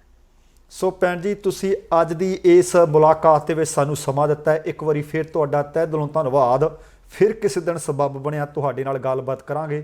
ਫਤਿਹ ਪ੍ਰਵਾਨ ਕਰਨੀ ਜੀ। ਸਤਿ ਸ਼੍ਰੀ ਅਕਾਲ ਤੇ ਧੰਨਵਾਦ। ਸੋ ਦੋਸਤੋ, ਇਹ ਸੀ ਸਾਡਾ ਅੱਜ ਦਾ ਪ੍ਰੋਗਰਾਮ। ਉਮੀਦ ਹੈ ਕਿ ਤੁਹਾਨੂੰ ਚੰਗਾ ਲੱਗਿਆ ਹੋਵੇਗਾ। ਉਹਨਾਂ ਨੇ ਬਹੁਤ ਉਦਾਹਰਨਾਂ ਦੇ ਕੇ ਗੱਲਾਂ ਕੀਤੀਆਂ ਨੇ, ਸਾਇੰਟੀਫਿਕ ਥਿਊਰੀ ਦੇ ਹਿਸਾਬ ਨਾਲ ਗੱਲਾਂ ਕੀਤੀਆਂ ਨੇ। ਉਮੀਦ ਹੈ ਕਿ ਭਾਵੇਂ ਤੁਸੀਂ ਸੰਘਰਸ਼ ਦੇ ਹੋ, ਭਾਵੇਂ ਤੁਸੀਂ ਆਪਣੇ ਘਰ ਪਰਿਵਾਰ ਦੇ ਵਿੱਚ ਬੈਠੇ ਸਾਡੇ ਅੱਜ ਦੇ ਇਸ ਪ੍ਰੋਗਰਾਮ ਦਾ ਆਨੰਦ ਮਾਣਿਆ। ਸਾਡੇ ਸਭਨਾਂ ਦੇ ਇੱਕ ਕੰਮ ਆਉਣ ਵਾਲੀਆਂ ਗੱਲਾਂ ਨੇ, ਸਾਡੀ ਸਿਹਤ ਨਾਲ ਜੁੜੀਆਂ ਗੱਲਾਂ ਨੇ। ਹੈਲਥ ਇਜ਼ ਵੈਲਥ, ਕਿਉਂਕਿ ਜੇ ਅਸੀਂ ਤੰਦਰੁਸਤ ਹਾਂ ਫਿਰ ਹੀ ਅਸੀਂ ਕੰਮ ਕਮਾਈ ਕਰ ਸਕਦੇ ਹਾਂ, ਫਿਰ ਹੀ ਆਪਣੇ ਪਰਿਵਾਰ ਦੀ ਦੇਖਭਾਲ ਕਰ ਸਕਦੇ ਹਾਂ। ਜੇ ਸੱਚਮੁੱਚ ਪ੍ਰੋਗਰਾਮ ਚੰਗਾ ਲੱਗਿਆ ਤਾਂ ਤੁਹਾਨੂੰ ਸਭਨਾਂ ਨੂੰ ਬੇਨਤੀ ਹੈ ਕਿ ਲਾਈਕ ਵੀ ਕਰ ਦਿਓ, ਸ਼ੇਅਰ ਵੀ ਕਰ ਦਿਓ, ਅਤੇ ਨਾਲ ਜੇਕਰ ਹਾਲੇ ਤੱਕ ਆਪਣੇ ਇਸ ਚੈਨਲ ਨੂੰ ਸਬਸਕ੍ਰਾਈਬ ਨਹੀਂ ਕੀਤਾ, ਕਿਰਪਾ ਕਰਕੇ ਸਬਸਕ੍ਰਾਈਬ ਕਰਕੇ ਨੋਟੀਫਿਕੇਸ਼ਨ ਵਾਲੀ ਘੰਟੀ ਜ਼ਰੂਰ ਨੱਪ ਲੈਣੀ। ਸੋ ਇਸ ਦੇ ਨਾਲ ਹੀ ਸਮੇਂ ਦੀ ਸਮਾਪਤੀ ਹੈ, ਪਰ ਜਾਣ ਤੋਂ ਪਹਿਲਾਂ ਕਹਿਣਾ ਚਾਹਾਂਗਾ, ਜ਼ਿੰਦਗੀ ਜਿੰਦਾ ਦਿਲੀ ਦਾ ਨਾਮ ਹੈ। ਦਵਿੰਦਰ ਸਿੰਘ ਬੈਨੀਪਾਲ ਨੂੰ ਆਗਿਆ ਦਿਓ। ਸਤਿ ਸ਼੍ਰੀ ਅਕਾਲ ਤੇ ਰੱਬ ਰਾਖਾ।